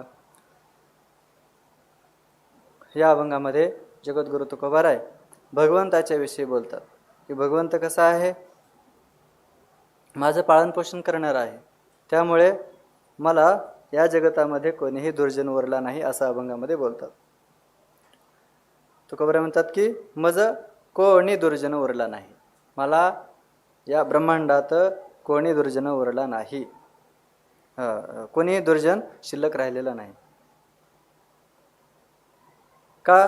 कारण मायबापाविना ब्रह्मांडात कोण, मायबापाशिवाय, या परमात्म्याशिवाय जगामध्ये कोणीच नाही, तर दुर्जन आलाच कुठून. भगवंताशिवाय ब्रह्मांडामध्ये दुसरं कोणी उरलंच नाही, तर दुर्जन कुठून उरला. सगळा भगवंतच आहे, सगळा भगवंतच भरलेला असल्यामुळे मायबापाविना ब्रह्मांडात कोण, मायबापाशिवाय कोणीच नाही. आणि मायबाप कोण आहे, तर पांडुरंग आहे, त्याच्याशिवाय दुसरं कोणीच नाही, उरलेलाच नाही. तर त्याच्याशिवाय दुसरं कोणाची सत्ताच नाही, अस्तित्वच नाही. तर त्यामुळे माझं कोणी दुर्जन उरला नाही, मला कोणीसुद्धा दुर्जन या ठिकाणी राहिलेलं नाही. आणि मग याच्याविषयी पुन्हा तुकोबर आहे, असतील तुमचं द्वेष करणारे असतील, तुमची निंदा करणारे असतील, याच्याविषयी तुम्ही थोडा विचार करा ना. तुम्हाला लोक नाव ठेवणारे आहेत, कोणी तुम्हाला त्रास देणारे आहेत, मग ह्याच्याविषयी थोडा विचार करा ना. तुम्ही असतीलच ना दुर्जन, तुम्ही नाही कसं म्हणता. तुकोबर म्हणतात कासयाजी किर करणे याविषयी, याच्याविषयी कशाला जास्त तर्कवितर्क करायचा आहे किंवा कटकट करायची आहे. भयाची मानसी चिंता खंती, किंवा भयाची मनामध्ये चिंता, नको रे बाबा कोणी आपले दुर्जन आहे, कोणी अहित करतील, ते आपल्यावरती द्वेष करतात, आपल्याला काही नको त्या प्रकारचा आपल्यावरती आळा आणतील किंवा आपल्यावरती संकट आणतील, अशी चिंता किंवा खंत करण्याचं काही कारण नाही. कारण तुम्ही जरी तसं म्हणत असाल, ते कोणी असतील आणि आपल्यावरती संकट आणतील, अहो विश्वंभराचे लागलो सांभाळे, सत्याने ती चाली आपुले. विश्वंभर आहे तो परमात्मा, आणि त्या विश्वंभर म्हणजे सगळ्या विश्वाचं भरण पोषण करणारा तो आहे, आणि त्याच्या आपण सांभाळी लागलो. साधं एखादी स्त्री जर ती कन्या असलेली, ती कन्या आपल्या कुटुंबाला सोडून म्हणजे आपल्या मातापित्यांना सोडून पतीच्या सांभाळी आली, तर ती सगळा काय करते, निर्वाहाचा विचार न करता ती पतीवरती निर्भर होऊन जाते. आणि मी तर कोण आहे, विश्वंभराच्या सांभाळी लागलेलो आहे, आणि तो सर्व विश्वाला भरण पोषण करणारा तो परमात्मा, आणि मग त्याच्या सांभाळी लागलेलो आहे. आणि सत्याने ती चाली आपुले, ती चाली जी आहे ते ती आपुले सत्याने ती चाली, आपल्या सत्याने ती सगळं चालवत असते, तो परमात्मा चालवत असतो. त्यामुळे मी काही भयाची कोणत्याही प्रकारची चिंता खंत मनामध्ये ठेवणार नाही. तो का म्हणे, माझे पालन पोषण करिता आपण पांडुरंगा. तो का म्हणतात, देवा आपणच माझे पालन पोषण करता का नाही, खरं सांगा बरं, का दुसरं कोण करतं? तुम्हीच करता. मग मी कशाला कोणते जिकीर कशाला करू की देवा तुम्ही मला भेट देणार की नाही, किंवा माझं कोणी अहित करील आणि मला कोणी काही सांसारिक संकट आणेल, किंवा मला माझ्यावरती काम क्रोध लोभ हे विकार मात करतील, मी काहीही काळजी करणार नाही. कारण माझं पालन पोषण रक्षण सगळं तुम्हीच करणारे आहात, त्याच्यामुळे मी कोणतीही काळजी करणार नाही, असं जगद्गुरु तुकोबाराय भगवंताला म्हणतात. आणि असं भक्ती करत असताना कसं निर्भर असावं, भगवंतावर विश्वास कसा असावा, आणि त्या विश्वासापोटी आपण किती निर्भर असावं, असं तुकोबारायांच्या अभंगामध्ये दिसतं. मज काही शीण न व्हावा यासाठी कृपा तुम्हा पोटी उपजली, होते तैसे केले आपले उचित, शिकविले हित बहुबरे. आम्ही न मनावी कोणाची आशंका, तुम्हा भय लोका आहे म्हणी. तुका म्हणे आता संचिताचा ठेवा, ओढवला घ्यावा जैसा तैसा. जगद्गुरु तुकोबाराय भगवंताला म्हणतात की देवा मज काही शीण न व्हावा यासाठी तुम्हा पोटी कृपा उपजली, मला काही शीण होऊ नये. तुकोबाराय भजन करतात, मग त्यांना कोणत्याही प्रकारचा त्रास होऊ नये असं तुम्हाला वाटलं, म्हणून तुमच्या मनामध्ये माझ्याविषयी काय झाली, कृपा आली. मला काही त्रास होऊ नये, दुःख होऊ नये, आणि त्यामुळेच तुम्हाला काय झालेली, माझी कृपा आलेली आहे, दया आलेली आहे. माझ्या तुमच्याविषयी माझ्या मनामध्ये दयेचा भाव आलेला आहे. होते तैसे केले आपले उचित, शिकविले हित बहुबरे. तुम्ही जे माझ्या बाबतीमध्ये उचित असं करायला पाहिजे होतं, उचित म्हणजे माझं ज्याच्यामध्ये श्रेय आहे, कल्याण आहे, तैसे उचित आपले केले, म्हणजे जसं करायला पाहिजे होतं, होते तैसे आपले उचित केले. ज्याच्यामध्ये माझं उचित होतं तसं आपण काय केलेलं आहे ते पूर्ण केलेलं आहे. आणि शिकविले हित बहुबरे, आणि ज्याच्यामध्ये माझं हित आहे असं बरे बहुहित, ज्याच्यामध्ये माझं चांगलं आणि पुष्कळ असं हित होणार आहे. म्हणजे चांगलं आणि बरं आणि पुष्कळ हित कशामध्ये आहे, की ज्या तुझ्या स्वरूपाच्या सुखामध्ये आहे, तेच तुम्ही काय केलेलं आहे, मला शिकवलेलं आहे, त्याचाच मला तुम्ही बोध केलेला आहे. आम्ही न मनावी कोणाची आशंका, तुम्हा भय लोका आहे म्हणे.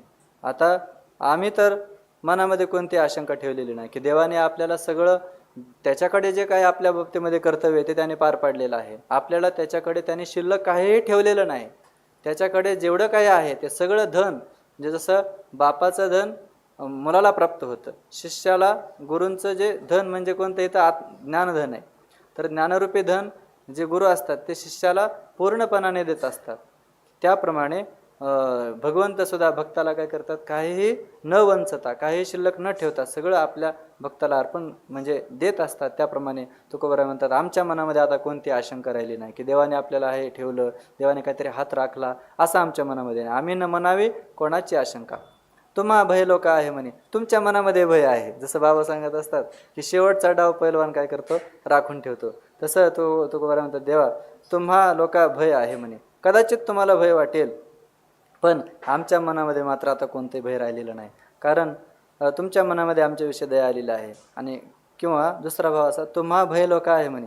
तुमच्या मनामध्ये कदाचित भय आहे की आता आपण जे सांगायचं राहिलेलं आहे, किंवा तुकोबारायांना जे काही आपल्याला द्यायचं राहिलेलं आहे, ज्ञान म्हणा भक्ती म्हणा, जे काही द्यायचं राहिलेलं आहे, ते अजून द्यायचं शिल्लक आहे बरं का, असं कदाचित तुमच्या मनामध्ये भय असेल. पण मी मात्र निश्चिंत झालेलो की देवाने आपल्याला सगळं दिलेलं आहे. तुका म्हणे आता संचिताचा ठेवा, ओढवला घ्यावा जैसा तैसा.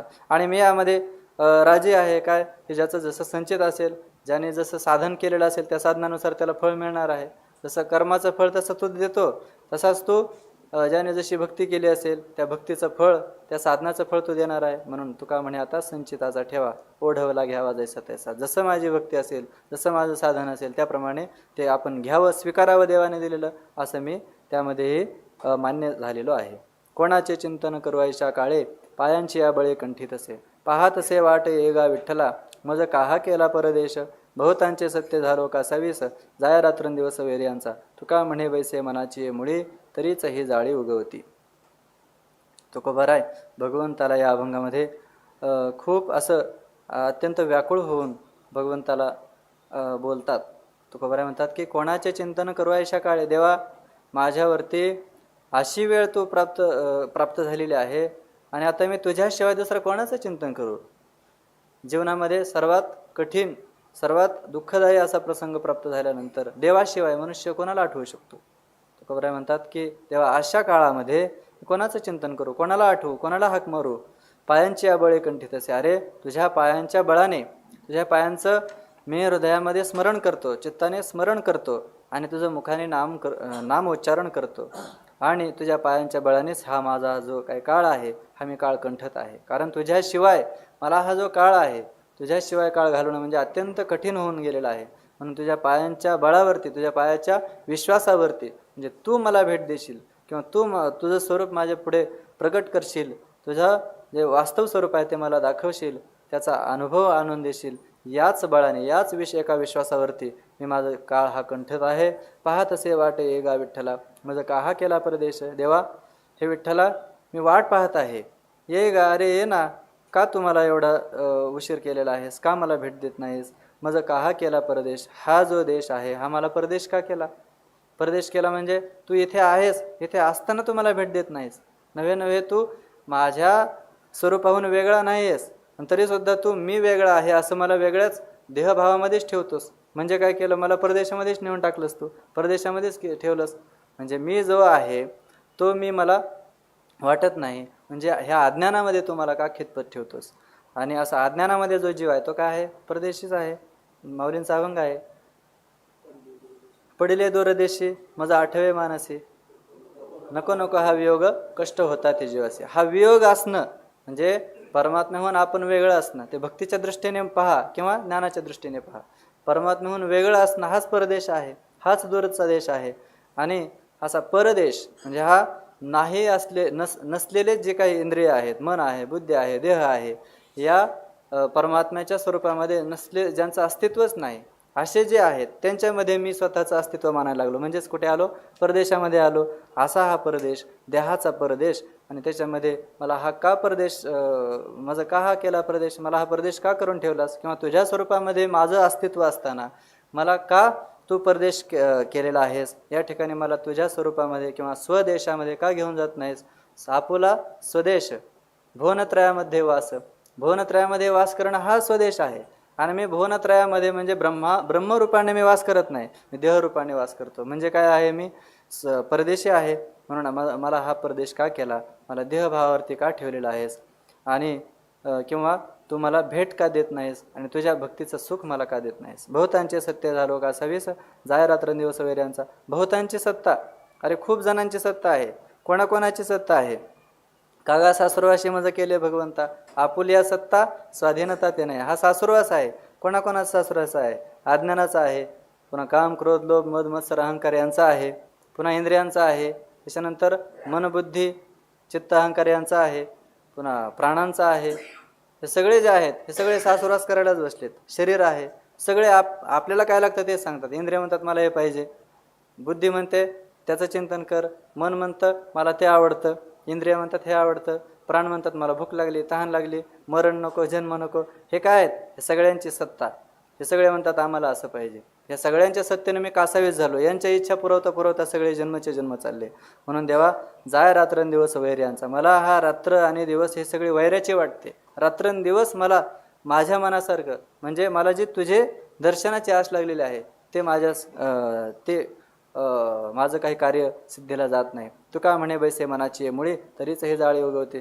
तुकोबरायांना देव म्हणायला लागले की तुकोबरा देवाला म्हणतात की देवा, कदाचित तुला असं वाटेल की मग सगळे जर या सगळ्यांची सत्ता आहे, काळाची सत्ता आहे, इंद्रियांची सत्ता आहे, शरीराची सत्ता, या मनबुद्धी इंद्रिय प्राण ह्या सर्वांची सत्ता आहे, तर मग तुम्ही काय करा, तुम्ही मनाने एक काम करा. कारण मन असं आहे की मनाने जे जे ठरवलं तेच होत असतं. जसं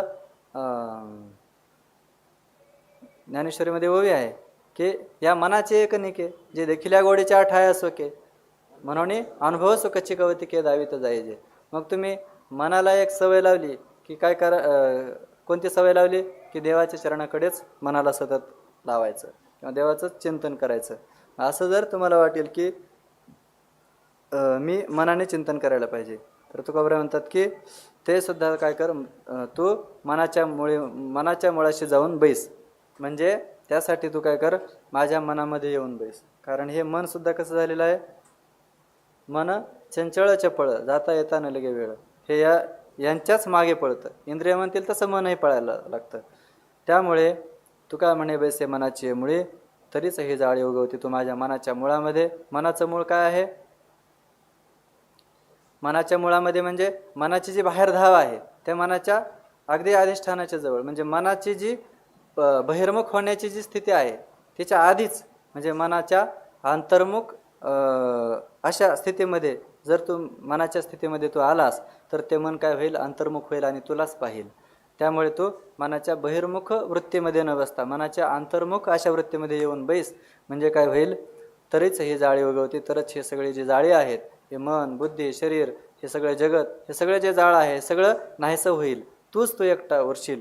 म्हणून तू जर मनामध्ये आला तर मन हे राम झाले, मन हे राम झाले, प्रवृत्ती ग्रासून कसे निवृत्तीशी आले. अशी तू जर मनामध्ये आला तर मला उन्मन अवस्था प्राप्त होईल. त्या ठिकाणी सगळं जाळं संसाराचं नाहीसं होईल.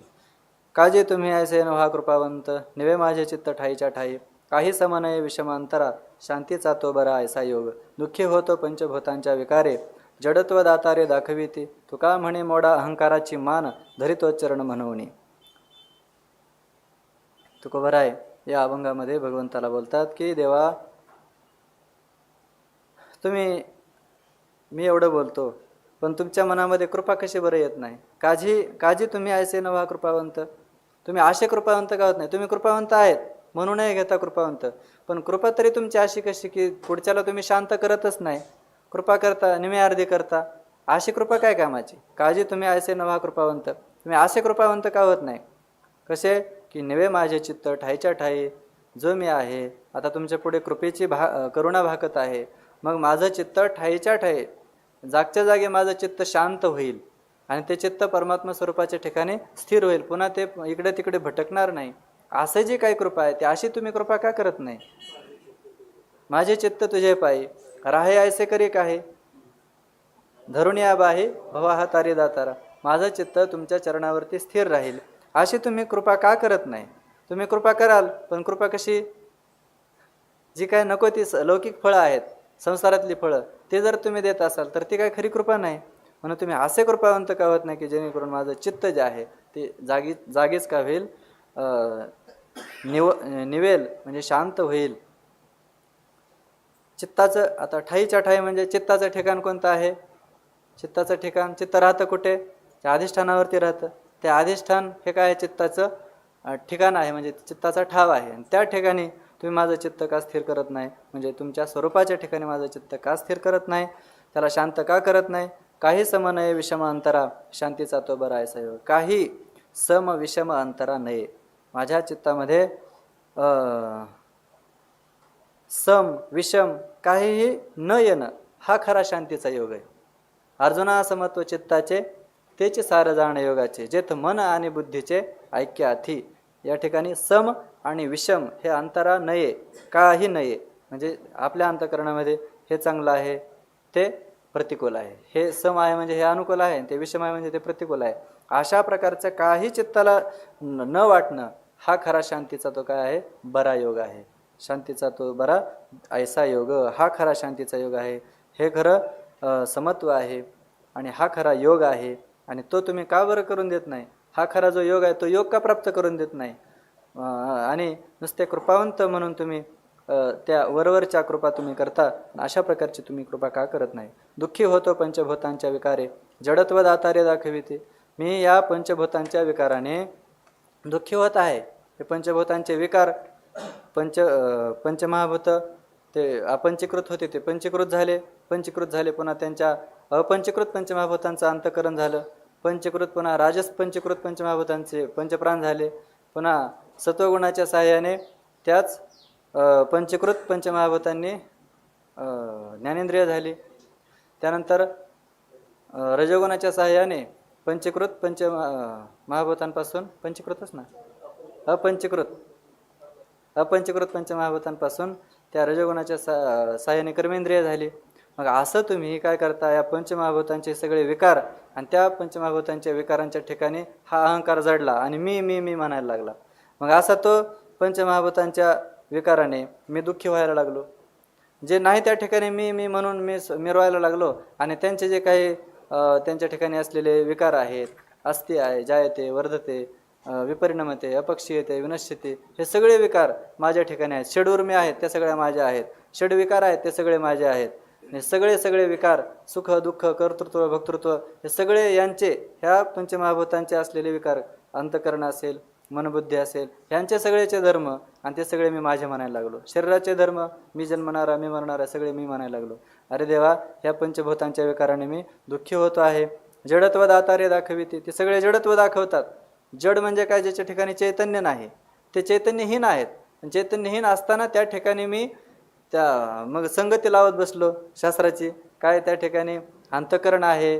मग अंतकरणामध्ये त्या अधिष्ठान चैतन्याचा आभास पडला आणि त्या आभासामुळे त्या ह्या देहाच्या ठिकाणी हा स्थूल देह आणि स्थूल देहामध्ये वास करणारे हे अंतकरणामध्ये असलेला आभास आणि ते माझं स्वरूप आहे, असं मी ते संगती लावायला लागलो. परंतु सगळे जड आहेत, त्याच्यामध्ये काहीही चैतन्य नाही. त्याच्यामध्ये कोणत्याही प्रकारचं चैतन्याचा आभास नाही आहे. सगळे ते मुळातच जड आहेत. चैतन्य आणि ते जडामध्ये चैतन्याचा आभास कसा बरं ग्रहण होईल? कारण ते मुळात जड आहे. म्हणून ते जडत्व दातारे दाखविते, सगळे जडत्वच दाखवतात. पण तिथपर्यंत हे यांचे चिदाभास ग्रहण करण्याची सुद्धा यांची मजल नाही. असे असणारे तुका म्हणे मोडा अहंकाराची मान. देवा, कशाला ते अहंकार माझा ठेवला तुम्ही? नको त्या ठिकाणी, त्या जड असलेल्या पंचमहाभूतांच्या ठिकाणी त्या अहंकार मी मी मी म्हणायला लागला. त्या अहंकाराची मान मोडा आणि त्या अहंकाराला तुमच्या ठिकाणी काय करा? स्वरूपाच्या ठिकाणी लीन करा. धरितो चरण म्हणून, म्हणून मी तुमचे चरण धरत आहे. त्या अहंकाराला त्या ठिकाणी ठेवू नका. त्या पंचमहाभूतांच्या या देहामध्ये माझा जो काही भाव अडकलेला आहे, अहम भाव आहे, तो अहम भाव काढून टाका. त्या अहंकाराची मान मोडा, अशी तुकोबरा देवाला प्रार्थना करतात. माग त्याची कोठे घडते निरास, लेकरा उदास नाही होत. कासे आम्ही होऊ उता वेळ जीवी, जाणता गोसावी सर्व आहे. झाला तरी वेळ कौतुकासाठी, निर्दया तो पोटी उपजेना. तुका म्हणे त्यासी ठाऊके उचित, होईल संकेत नेमेला. तुकोबरा भगवंताला म्हणतात की देवा, मी तुमच्याकडे काय आहे? मागतकरी आहे, जे मागणारा आहे. आणि मग मी मागतो आहे, पण तुम्ही कोण आहात? मी दुसऱ्याच्या दारामध्ये मागायला गेलेलो नाही. मी आपल्याच घरी आपल्या आईला मागत आहे. मग आपल्या आईला जर बाळ मागायला लागलं तर त्याची निराशा होत असते का? नाही होत. दुसऱ्याच्या दारामध्ये एखादा मागणारा गेला तर कदाचित त्याला म्हणलं जाईल, अरे बाबा, आमच्या घरी नाही आहे कोणी, जा पुढच्या घरी.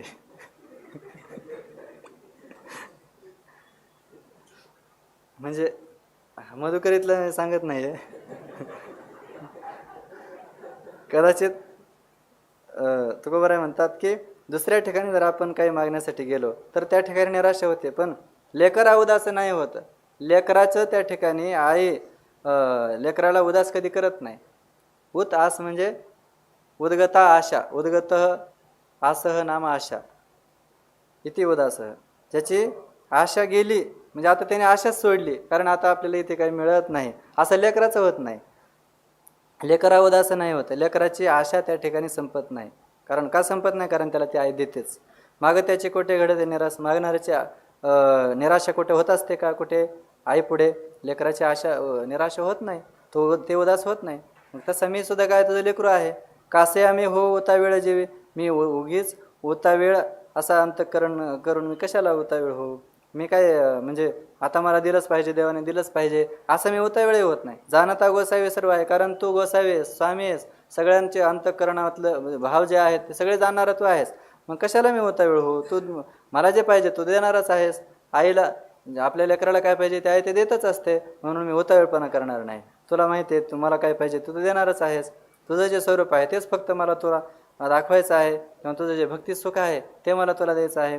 मग हे जर तुला माहितीच आहे तर मी कशाला उतावीळ होऊ? झाला तरी वेळ कौतुकासाठी, निर्दया तो पोटी उपजना.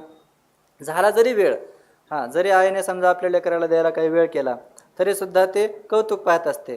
हे किती मागतं, किती रडतं, कसं कसं गुण करतं, किती हट्ट करतं, ते पाहण्यासाठी आई काय करते, थोडा वेळ लावते. पण आई शेवटी त्याला देतच असते. ते फक्त ते कौतुकासाठी त्याला थोडा वेळ करत असते. कसं रडतं, किती रडतं ते पाहत असते. तसं पण निर्दया तो पोटी उपजना. निर्दया म्हणजे दयाच नाही आता त्या आईच्या ठिकाणी, असं मात्र तिच्या चित्तामध्ये निर्दया वृत्ती अशी त्याच्या आईच्या पोटामध्ये उपजत नसते, निर्माण होत नसते. तसं तुझं आहे. तुका म्हणे त्याशी ठाऊके उचित होईल संकेत नेमेला. त्याला सगळं ठाऊक होणार आहे. जे उचित आहे ना माझ्या बाबतीमध्ये ते सगळं त्याला ठाऊक आहे, आणि ते जे ठाऊक असल्यामुळे उचित होईल हा संकेत नेमेला.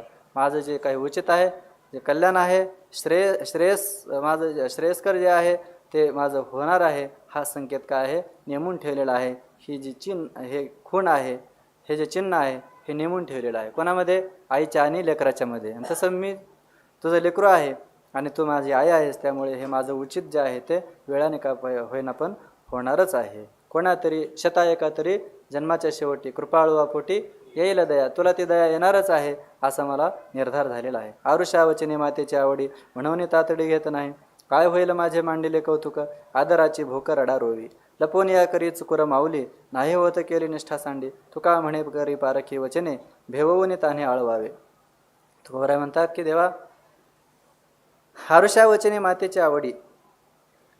आरुष वचन म्हणजे, आरुष म्हणजे आर्ष, किंवा आपण म्हणतो ना जे उपनिषदांमध्ये किंवा काही जे अपौरुष ग्रंथ आहेत त्याच्यामध्ये आर्ष प्रयोग आला म्हणतो. आर्ष म्हणजे ऋषी प्रणित, म्हणजे ऋषींनी तो शब्द व्याकरणदृष्ट्या ते व्याकरणाच्या नियमांनी ते शब्द प्रयोग बरोबर नाही, पण तो ऋषींनी तो शब्द टाकलेला असतो म्हणून त्याला म्हणतात आर्ष प्रयोग. म्हणजे व्याकरणाचा त्याला कोणताही नियम लागत नाही, तो स्वतंत्र प्रयोग असतो. तसं लेकराचं बोलणं जे कसं असतं ते कसं असतं, आरुष म्हणजे वेडवाकडं, त्याला कोणत्या व्याकरणाचा संबंध नसतो. ते तला म म्हणतं, काही म्हणतं, भाकर म्हणण्याच्या ऐवजी काकर म्हणतं, काही म्हणतं. पण म्हणजे हे काय आहेत त्याचे आरुष शब्द आहेत, म्हणजे आर्ष प्रयोग आहेत त्याचे स्वतंत्र व्याकरणाला कोणतेही नियम वगैरे बसत नाहीत. असं ते आर्ष असणारे आरुष्या वचने, त्या आरुष अशा वचनांनी मातेची आवडी ते त्याने बोलावेत, आणि मग त्या आईला आवडतं.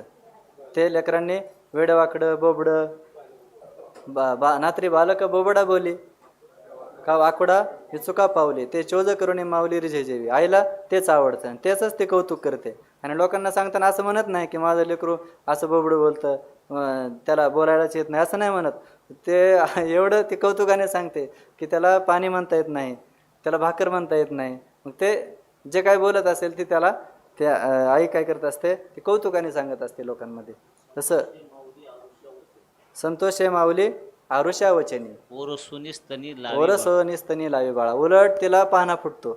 जर ते लेकरू बोबडं बोललं, वाकडं तिकडं काही बोलायला लागलं तर त्या आईला एवढं प्रेम त्याच्याविषयी वाढतं आणि त्याला पाहणा फुटतो आणि ती लेकराला जवळ घेते आणि त्याला स्तनपान करते. तसं तुकोबराय म्हणतात की आरुषा वचने मातेची आवडी. आरुष वचनांनी म्हणजे वेड्यावाकड्या बोबड्या बोलण्याने आईला त्या शब्दांची आवड असते, म्हणून तातडी घेत नाही. म्हणून त्याला काय करते, लवकर घेत नाही. ते लेकरू काहीतरी बोलत असतं, आई मला लवकर घे ना, मला हे दे ना, ते दे ना, पण त्या लेकराचं ते बोबडं बोलणं ऐकण्यासाठी लवकर आई त्याला घेतच नाही. त्याला वाटतं त्याचे शब्द कधी ऐकायला मिळतील आपल्याला. तसं तुकोबराय म्हणतात देवा तुझंही तसंच आहे. काय होईल माझे मांडिले कौतुक, आदराची भूक रडा रोवी. माझं काय कौतुक तुला पाहायचं असेल तुलाच माहिती. देव जाणे म्हणजे आता तूच देव आहेस, त्याच्यामुळे तुलाच माहिती काय होईल माझे मांडिले कौतुक. मी हे जे मांडलेलं आहे, देवा मला भेट दे. देवा तुम्हाला या संसारात का अडकवलेला आहेस, ह्या पंचभूतांच्या विकारामध्ये मला का तू अडकवलेला आहेस, ह्या अहंकाराचे मान मोड, हे जे काय माझं सगळं बोलणं आहे हे सगळं तुला कसं आहे, ह्या लेकराच्या बोलण्यासारखं तुला त्याचं कौतुक वाटत आहे. वास्तविक हे नाही आहे, पण हे नसताना सुद्धा माझं जे बोलणं आहे म्हणजे काय तुला कौतुकच वाटत असेल. मग काय होईल माझे मांडीले कौतुक, आदराची भूक रडा रोवी. आणि मग ह्या भूक जे माझी मला लागलेली आहे, रडारोवी माझे चाललेले आहे, रडणं कुंथणं नसत्या छंदे नसत्या छंदे जग विनोदे विव्हळ तसे, हे माझे रडारोवी चालू आहे. आणि ते कौतुक आदराची भूक रडारोवी, मोठ्याने मी जे काही रडत आहे त्याच्याबद्दल तुला कौतुक वाटत आहे. काय होईल माझे मांडिले कौतुक, आदराची भूक रडारोवी. प्रेमाची ही जी काही माझी भूक आहे, अपेक्षा आहे, आणि त्यामुळे त्या प्रेमाच्या अपेक्षेने, आदराची म्हणजे प्रेमाची, तुझ्या प्रेमाची जी भूक आहे त्यामुळे मी रडत आहे. आणि ते तू माझं कौतुक म्हणून पाहत आहेस. लपवून या करी चुकुर माऊली, नाही होत केली निष्ठा सांडी. आपलं जे लेकरू आहे ते लेकराला काय करते, लपून बसते. आणि मग त्या लेकराला वाटतं माझी आई कुठे गेली, आई कुठे गेली, ते रडायला लागतं. आणि ते आई काय करते, त्याची गंमत बघते. तिला वाटतं हे कसं रडतंय, आणि मग किती भीत आहे, किती घाबरते. ते त्या लेकराला त्रास होतो, पण आईला ते कौतुक वाटतं. म्हणून ती आई काय करत असते, ते लपून लपवून या करीत चुकुर मावली, लपून चुकवा चुकव करते. आणि मग किंवा त्याच्या मागे होते, ते इकडं फिरले की त्याच्या मागे लपते. त्याला वाटतं आई कुठे गेली. मग तसं देव काय करतात, तुकोबरा म्हणतात की तू माझ्याशी असा लपंडाव खेळत आहेस. नाही होतं केली निष्ठा सांडी. पण ते लेकरू जसं आईचा पिच्छा सोडत नाही, आईशिवाय दुसरं कोणाला ते मागतच नाही, आईच पाहिजे म्हणतं, तसं माझी जी काही निष्ठा आहे, किंवा असा अर्थ होईल की निष्ठा सांडी केली होत नाही. त्याची जी निष्ठा आहे त्या निष्ठेचा त्याग होतच नाही. सांडी होत नाही म्हणजे त्यागच होत नाही. त्याची जी निष्ठा आहे आईच्या विषयीची ती कधीही बदलत नाही, ते आईच पाहिजे म्हणतं. तसं मी तुझ्याशिवाय दुसरं काहीही मागणार नाही. तुका म्हणे करी पारखी वचने, भेवून ताने आळवावे. तुकोबरा म्हणतात की देवा, करी पारखी वचने, तुला काय परखड बोलायचं असेल ते बोल. किंवा पारखी म्हणजे परकेपणाची, तू माझा नाहीस किंवा तुम्ही आणि मी वेगळे आहोत, असे परकेपणाची किती भाषा करा. तुम्ही जीव आहात, मी देव आहे, असं तुम्ही परकेपणाने आम्हाला कितीही जरी बोलले तरीसुद्धा भिववणी ताने आळवावे. ज्याप्रमाणे आई काय करत असते, त्या तान्ह्या बाळाला भेडसावीत असते. अरे तिकडून बागुलबा आला बरं, शांत बस, झोपी जा, असं म्हणत असते. तसं तुम्ही आम्हाला कितीही भेव घाला आणि भिववणी ताने आळवावे. भेडून पुन्हा त्या तान्याला तुम्ही आळवत असता, म्हणजे त्याला पुन्हा जवळ घेत असता, समजूत घालत असता. तसं तुम्ही मला त्या पद्धतीने तुम्ही माझी समजूत घालणारच आहात, असं मला ते तुमचं जे वर्म आहे त्या मायलेकरासारखं तुमच्या प्रेमाचं वर्म मला माहिती आहे. प्रीतीच्या भांडणा नाही शिरपाव, वचनाचेची भावनिष्ठुरता, जिने तरी एका जीवे उभयता, पुत्राची या पिता दुखवे दुःखे, काय जाणो तुटे मायेचे लिगाड, विषमत्ते आड उरो नेणे, तुका म्हणे मज करुणा उत्तरे, करिता विश्वंभरे पाविजेल. करिता विश्वंभरे पाविजेल, पाठभेद असेल तो.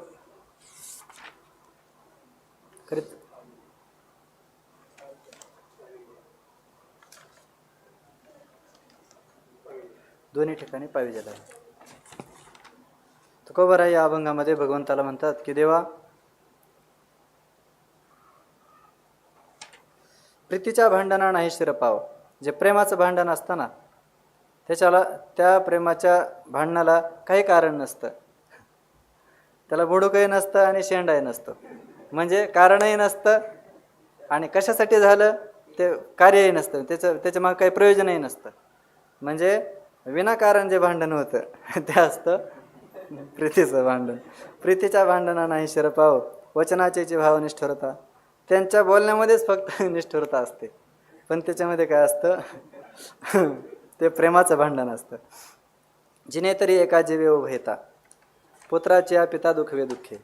आणि जिनं तर कसं असतं, एका जीवाने असतं, दोघांमध्ये कसलाही भेदभाव नसतो. जिने तरी एका जीवे उभयता, त्याच्यामध्ये दृष्टांत कोणताही घ्या, पती पत्नी असेल किंवा तुकोबऱ्यांनी इथे पुत्र आणि पित्याचं दिलेलं आहे. जिने तरी एका जीवे उभयता, एका जीवाने दोघंही जीवन जगतात.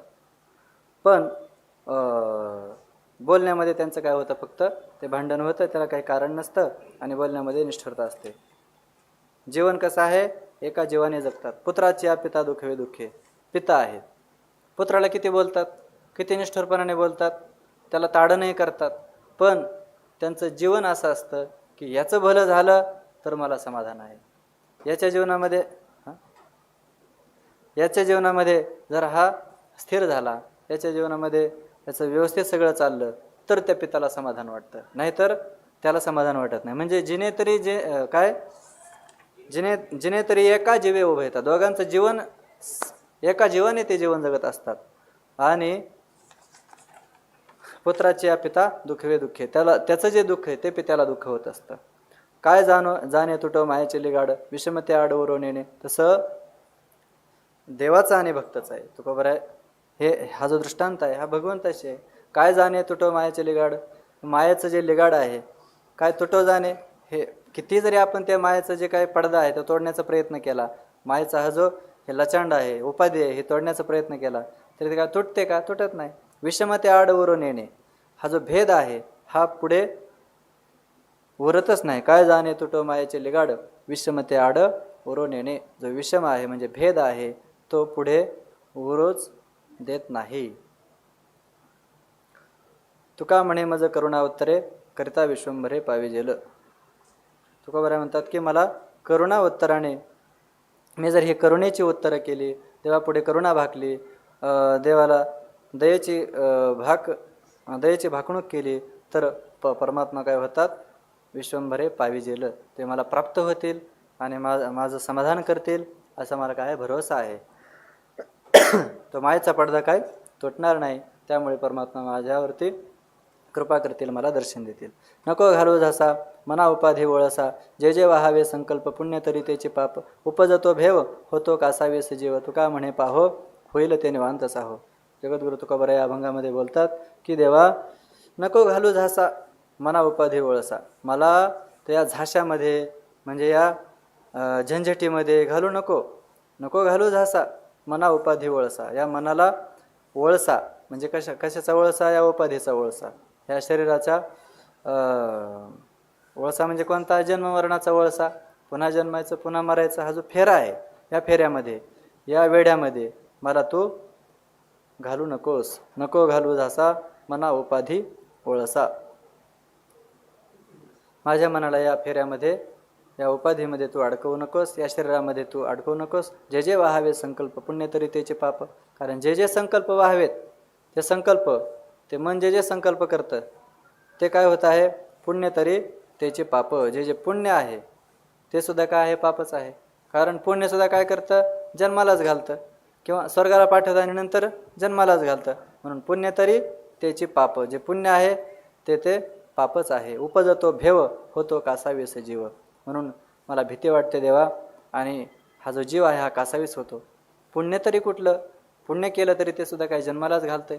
म्हणून सत्कर्म करा, दानधर्म करा, आणि कोणती साधना करा, यज्ञयाग करा, पुण्य करा, आणि पुण्य करून कुठं जा? स्वर्गाला जा. स्वर्गाहून पुन्हा जन्ममरणाची काय आहे? स्थिती भोगायची, दुःखाची स्थिती.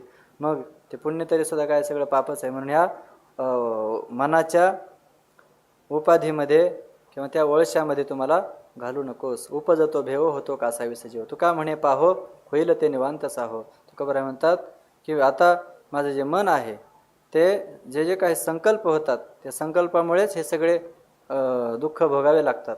म्हणून आता आम्ही काय करू? ते संकल्प करायचे, ते पुण्य पाप नाही पण मग चांगले संकल्प करून पुण्य करायचं. ह्या कोणत्याही उपाधीमध्ये आम्ही अडकणार नाही. तुका म्हणे पाहो होईल ते निवांत साहो. आम्ही आता त्या ठिकाणी साक्षीभावाने राहू आणि जे होईल ते निवांत साहो, जे होणार आहे ते निवांत सहन करू. किंवा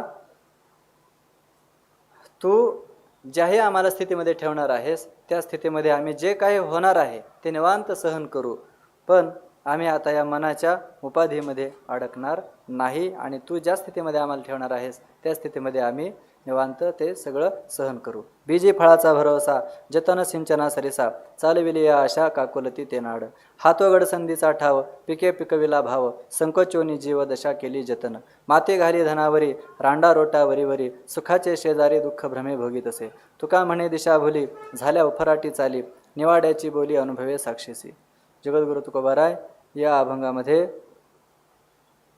आपण परमार्थ भजन साधन हे करत असताना कसं केलं पाहिजे ते सांगतो.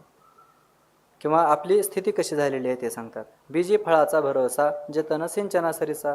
आपण बीज पेरलं आणि त्या बीजाने आपल्याला गहू पाहिजेत, आपण गहूच पेरले, त्याच्यावर आपला भरोसा आहे. बीजी फळाचा भरोसा, बीज पेरलं आणि त्याच्यावर आपला भरोसा आहे. आणि त्या नुसता पेरलं म्हणजे झालं असं नाही, जतन सिंचना सरीसा, त्याचं जतनही केलं. नुसतं जतन नाही केलं, नुसतं त्याची राखण नाही केली, सिंचना सरीसा, त्याला सिंचन केलं, त्याला खत घातलं आणि मग अशा पद्धतीने आपण त्या बीजाला पेरून त्याच्या ठिकाणी फळाचा भरोसा केला.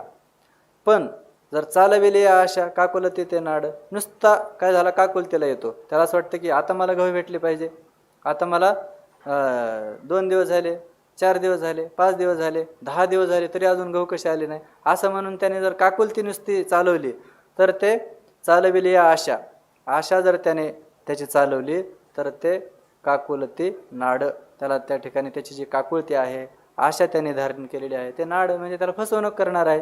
त्याने 10 दिवसाने महिन्याने त्याला वाटलं की कसं काय हे गहू पीक आहे ना, म्हणून त्याने जर ते उपटून पाहायला लागला किंवा ते त्या पिकाला पाहायला लागला की आलंच कसं नाही, म्हणून त्याने राग ते जर उपटून फेकलं तर त्याला फळ मिळणार आहे का?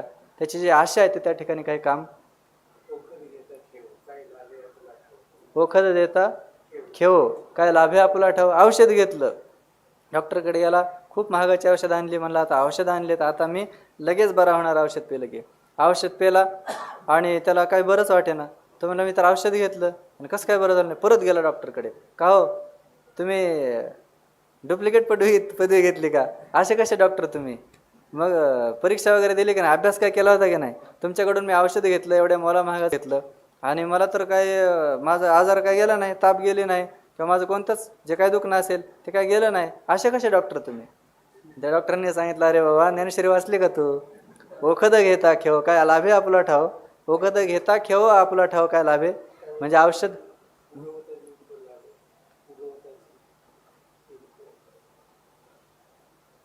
औषध घेतल्याबरोबर जशी आपली स्थिती म्हणजे पूर्वस्थिती म्हणजे पूर्व आरोग्य आपल्याला प्राप्त होत नाही, त्याप्रमाणे आपण जे काही बीज पेरलेलं आहे त्याच्यावरती भरोसा ठेवून काही काल जाऊन देऊन कालेन परिपच्यन्ते कृषिगर्भादयो यथा, जसं काळांतरानेच ते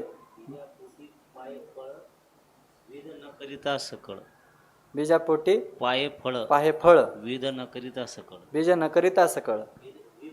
विध न करिता सकळ. एखादा असा उतावीळ असतो की विध न करिता सकळ, कोणती सकळ विध न करिता म्हणजे त्या जमिनीची मशागत केली नाही, त्याला त्याच्यानंतर वापसा येईल अशी त्या जमिनीची स्थिती होऊ दिली नाही आणि ते बीज त्याने टाकून दिलं, कोरड्या खडकावरती टाकून दिलं आणि म्हणला अरे इथं हे उगवलंच कसं नाही, अजून 4 दिवस झाले मी रोज पाहतो पण अजून उगवूनच आलं नाही. सकळ विध न करिता बीजापोटी फळ पाहे, कोणतीही त्याने त्याची विधिविधान केलं नाही आणि तो फळाची इच्छा करू लागला, असं होईल का? फळ कर्दळी शेवटी येत आहे, असे शोधिता पोकळी माझी काय, धीर नाही ते वावगे धिक झाले, फळ पुष्पना यत्न ते व्यर्थ गेले.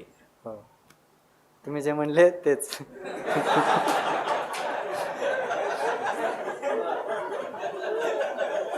सर्वांनी ऐकलेलं आहे, ते जे म्हणले ते, आता माझं पाठ नाही म्हणून ते जे म्हणले तेच.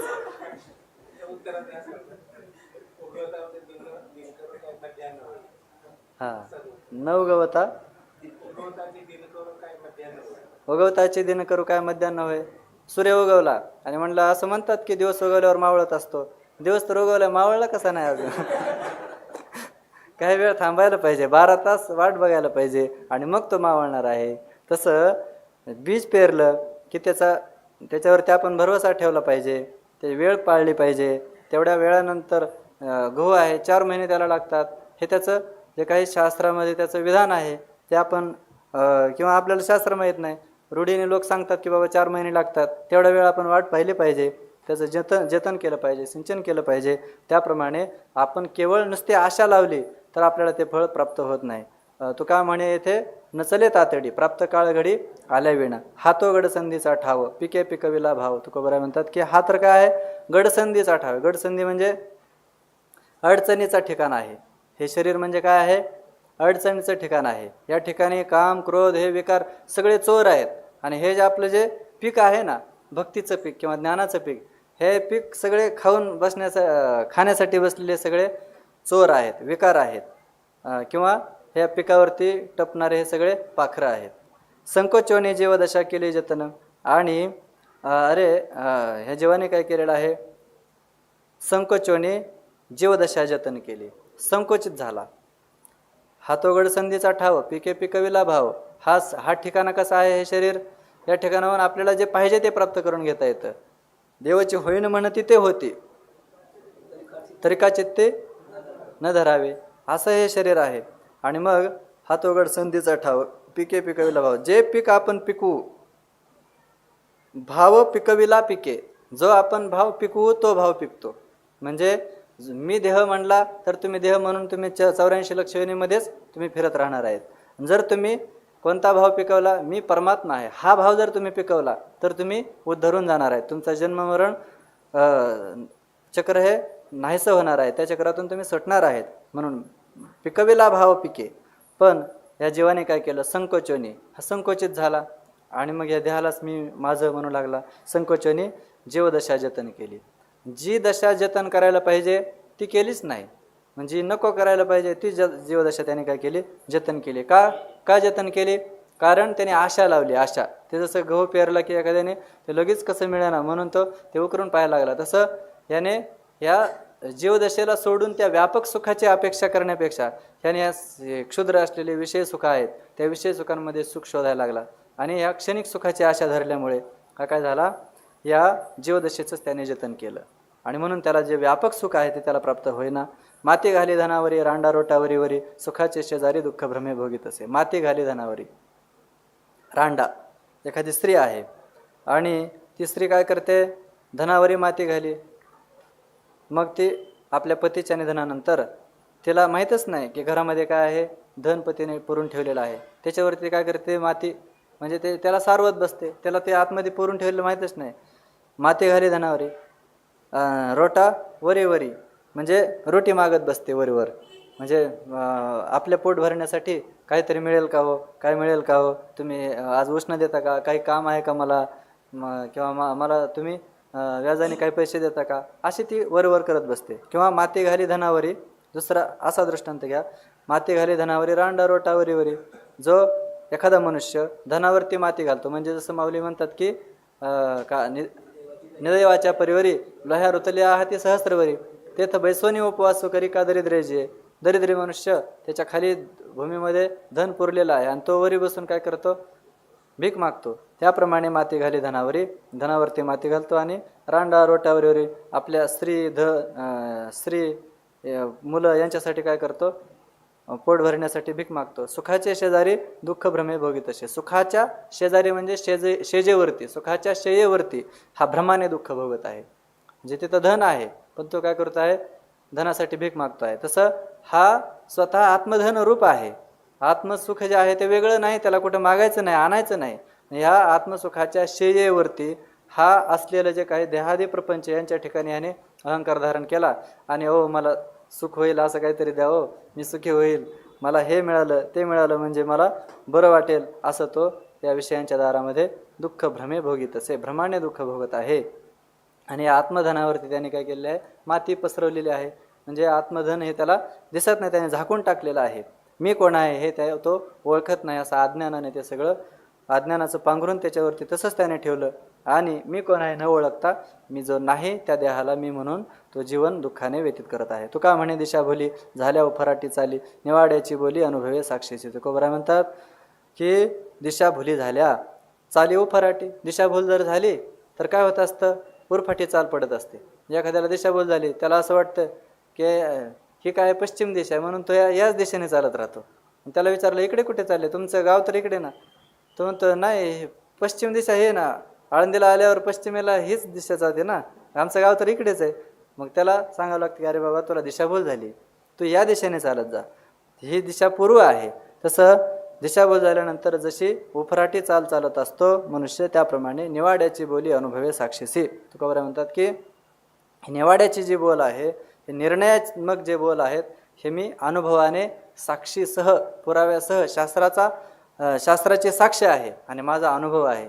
या अनुभवाच्या आणि साक्षीच्या निर्णयाने मी हे बोलत आहे की हा काय आहे, हा सगळा तुमचा जो चाललेला आहे जीवाचा जो पसारा आहे, हा सगळा कसा आहे, उरफाटा चाललेला आहे, म्हणजे दिशाभूल झालेली आहे. आणि आशेने, नसत्या आशेने हे काय होतात, ह्या संसारामध्ये सुखाचा शोध घेतात आणि आत्मसुख जे आहे त्या आत्मसुखाला विसरून हे या विषयांच्या दारामध्ये सुखाच्यासाठी भीक मागतात आणि दुःख भ्रमाने भोगत राहतात. अशी जीवाची जी स्थिती आहे ही तुकोबरायांनी या अभंगामध्ये स्वतःला त्या स्थितीचा अनुभव आहे या अनुभव आणि साक्षीच्या पुराव्यासह कथन केली. काय वरली ते करू विनवणी, वेचलो वचने पांडुरंगा, अभेरलो आता कैचे नामरूप, आदर निरोप तरी तो नाही, माझा मायबाप ये गेलो सलगे, तो हे तुम्हा जगी सोयरिका, तुका म्हणे आता जोडून या हात, करी दंडवत ठाईचा ठाई. तुकोबरा या अभंगामध्ये आता पांडुरंगाला विनवणी करतात. काय उरली ते करू विनवणी, देवा काय जे काय उरली असेल आता विनवणी, जे काही करायला पाहिजे होती, जे मला करता येत होती ते सगळी मी केली, पण आता अजून एक तुला सांगतो की काय उरली ते विनवणी करू. जे काही उरले असतील शब्द माझ्याकडे, जे काही तुला अजून वाटत असेल की तुकोबरायांनी आणखीन आपली विनवणी केली पाहिजे, जे काही उरली असतील ती सगळी विनवणी करू. काय उरली ते विनवणी करू, वेचलो वचनी पांडुरंगा. आणि सगळ्या वचनांनी वेचलो आहे, म्हणजे सगळे शब्द मी खर्च केले तुझ्या विनंती करण्यासाठी. जेवढे काही शब्द मी बोलायला पाहिजेत, ते वापरायला पाहिजेत, ते सगळे माझ्याकडचे जे काही शब्दसृष्टी ती आता सगळी संपली. मी तुला याच्या पुढे अजून काही बोलू शकत नाही. अभेरलो आता कायचे नामरूप, आदर निरोप तरी तो नाही. आता अभेरलो आता कायचे नामरूप, आणि तू जर आमचा अभेर केलास, कशाचा तुका आणि कशाचं काय, कोण आमचं काय राहिलं, तू जर आमचा अभेर केलास आमचं अस्तित्वच संपलं ना. आम्ही विनंती करायची तेवढी केली, पण जर तुम्ही आमचा अभेर केला, आमची जर तुम्ही आमचा पूर्ण तिरस्कारच केला, म्हणजे आमची स्मृतीच तुम्ही ठेवली नाही की कोणतरी तुकोबा म्हणून आहेत, हे जर तुम्ही सगळं विसरूनच गेले तर कायचे नामरूप, आमचं नाव कुठं राहील आणि रूप तरी काय राहील. आम्ही काही आमचं अस्तित्व जगामध्ये शिल्लक राहणार नाही. आदर निरोप तरी तो नाही. अहो थोडंफार आदराने अहो आपल्या दारामध्ये येतात, काहीतरी त्यांची मागणी आहे, काहीतरी विनंती आहे, त्यांना बोलवा इकडं, असा काय आदराने निरोप तेवढा सुद्धा तुम्ही देताय का, ते सुद्धा नाही. संतांच्याकडून काहीतरी निरोप मला येईल असं तरी मला आशा आहे, तो सुद्धा निरोप तुमच्याकडून नाही. आदर निरोप तरी तो नाही. माझा मायबाप ये गेलो सलगे, मला असं वाटलं की तो दिनांचा मायबाप आहे आणि मग मी सुद्धा तसाच एक आहे, मग माझा सुद्धा तो मायबापच आहे. मग मायबाप आहे म्हणून या सलगीनं, या लढिवाळपणानं मी काय झालो, तुझ्यापर्यंत आलो, तुझ्यापर्यंत गेलो. तो हे तुम्हा जगी सोयरिका, तर तुम्हाला जगाशी सोयरीक पडली, आमचं काही घेणं देणं नाही. तुम्हाला सगळं जग चालवायचं आहे आणि हे जे दिन कोणी दुःखी येतात त्यांच्याशी तुम्हाला काही घेणं देणं नाही. ते तुम्हाला तसेच मेले तरी सुद्धा चालतात, असा त्याचा अर्थ होतोय. हे तुम्हा जगी सोयरिका, हे तुम्हाला जगाशी सोयरीक, जगाशी आप्तपणा, जगाशीच संबंध जोडायचा पडलेला आहे. तुम्हाला आमचं ह्या दिनांचं, दुःखितांचं, या तुम्हाला प्रार्थना करणाऱ्यांचं, तुमची भक्ती करणाऱ्यांचं काही पडलेलं नाही. तुका म्हणे आता जोडून या हात, करी दंडवत ठायच्या ठाय. देवा तुमचं थोरपण आहे ते तुमच्यापाशी जसं असेल आता तसं तुम्हाला मी हात जोडून दंडवत करतो आणि माझा मी जिथं आहे ठाईच्या ठाई राहतो. तुम्हाला जसं माझं काय तुम्हाला वाटत असेल तसं करा. कल्याण करावं वाटलं तर कल्याण करा आणि भिवंडी करावं वाटली तर भिवंडी करा. तुम्हाला जसं काही वाटेल तुमच्या मनामध्ये जसं असेल तसं तुम्ही करा. आणि जर तुम्ही आमचा अभेर केला तर कशाची आमची काय स्थिती, आमचं जीवत्वच तुम्ही सिद्ध होऊ दिलं नाही तर आम्हाला तो जीव ब्रह्म आहे हा बोध तुम्ही कुठून आम्हाला प्राप्त होणार. आम्हाला जर तुम्ही कोणतरी आहेत असं आम्हाला अस्तित्व दिलं आणि ते अस्तित्व जे तुम्ही स्वीकारलेलं आहे ते तुमचं वास्तव अस्तित्व नाही, तुम्ही शिवरूप आहात, तुम्ही जीव नाही, तुम्ही शिव आहात, असं तुम्ही मग आम्हाला स्वीकाराल. जर गुरूंनी शिष्याला शिष्यपणाने स्वीकारलंच नाही तर तो शिष्य अज्ञान जाऊन मूळच्या स्थितीला प्राप्त होईल का? होणारच नाही. जर त्यांनी स्वीकार केला आणि मग त्याला उपदेश केला की अरे बाबा तू जो स्वतःला देह समजत आहेस तर हा देह म्हणजे तू नाहीस, तत्त्वमसी, असा जर उपदेश केला तर त्या जीवाचं काय आहे, त्या शिष्याचं कल्याण आहे. तसं देवा तुम्ही जर आमचा स्वीकार करण्यासाठी अगोदर आम्हाला आमची प्रार्थना, आमची जी करुणा आहे ती ऐकून घेतली आणि मग ऐकून घेऊन मग आमच्याकडे आमच्या बोलण्यामधून जे काही तुम्हाला वाटेल तशी तुम्ही कृपा केली तर आमचं खरं आहे. नाहीतर आता अभेरलो आता कैचे नामरूप, आमचा जर तसाच अभेर केला, आमच्याकडे लक्षच दिलं नाही तर आम्ही तसेच जन्ममरणाच्या फेऱ्या ज्या आहेत त्या भोगत राहू. त्यामुळे आमचा जे काही तुम्हाला करायचं आहे आता तुमच्याच सगळं स्वाधीन आहे अशी तुकोबारायांनी या अभंगामध्ये प्रार्थना केली. जे काही यथामती यथाशक्ती आपण या सत्रामध्ये प्राप्त झालेल्या अभंगांचं चिंतन केलं ते सर्व गुरुवर्य बाबांचंच आहे. बाबांच्याच आज्ञेने आणि बाबांच्या कृपेने यथामती यथाशक्ती या ठिकाणी जे झालेलं चिंतन आहे जगद्गुरु तुकोबारायांच्या माऊली ज्ञानोबारायांच्या आणि बाबांच्या तुम्हा सर्व सिद्ध साधकांच्या चरणावरती समर्पित करून या ठिकाणी या वेदांत सत्संग समितीच्या सादर कृतज्ञतापूर्वक चरणी समर्पित करतो. रामकृष्ण हरी. पुंडलिक वरदा हरी विठ्ठल श्री ज्ञानदेव तुकाराम पंढरीनाथ भगवान की जय. माऊली ज्ञानेश्वर महाराज की जय. उद्याचं सत्र सकाळी 7:30 वाजता सुरू होईल. ज्ञानदेव तुकाराम ज्ञानदेव तुकाराम ज्ञानदेव तुकाराम ज्ञानदेव तुकाराम ज्ञानदेव तुकाराम ज्ञानदेव तुकाराम ज्ञानदेव तुकाराम ज्ञानदेव तुकाराम ज्ञानदेव तुकाराम ज्ञानदेव तुकाराम ज्ञानदेव तुकाराम ज्ञानदेव तुकाराम. पुंडलिक वरदा विठ्ठल श्री ज्ञानदेव तुकाराम पंढरीनाथ भगवान. ज्ञानेश्वर महाराज तुकाराम महाराज.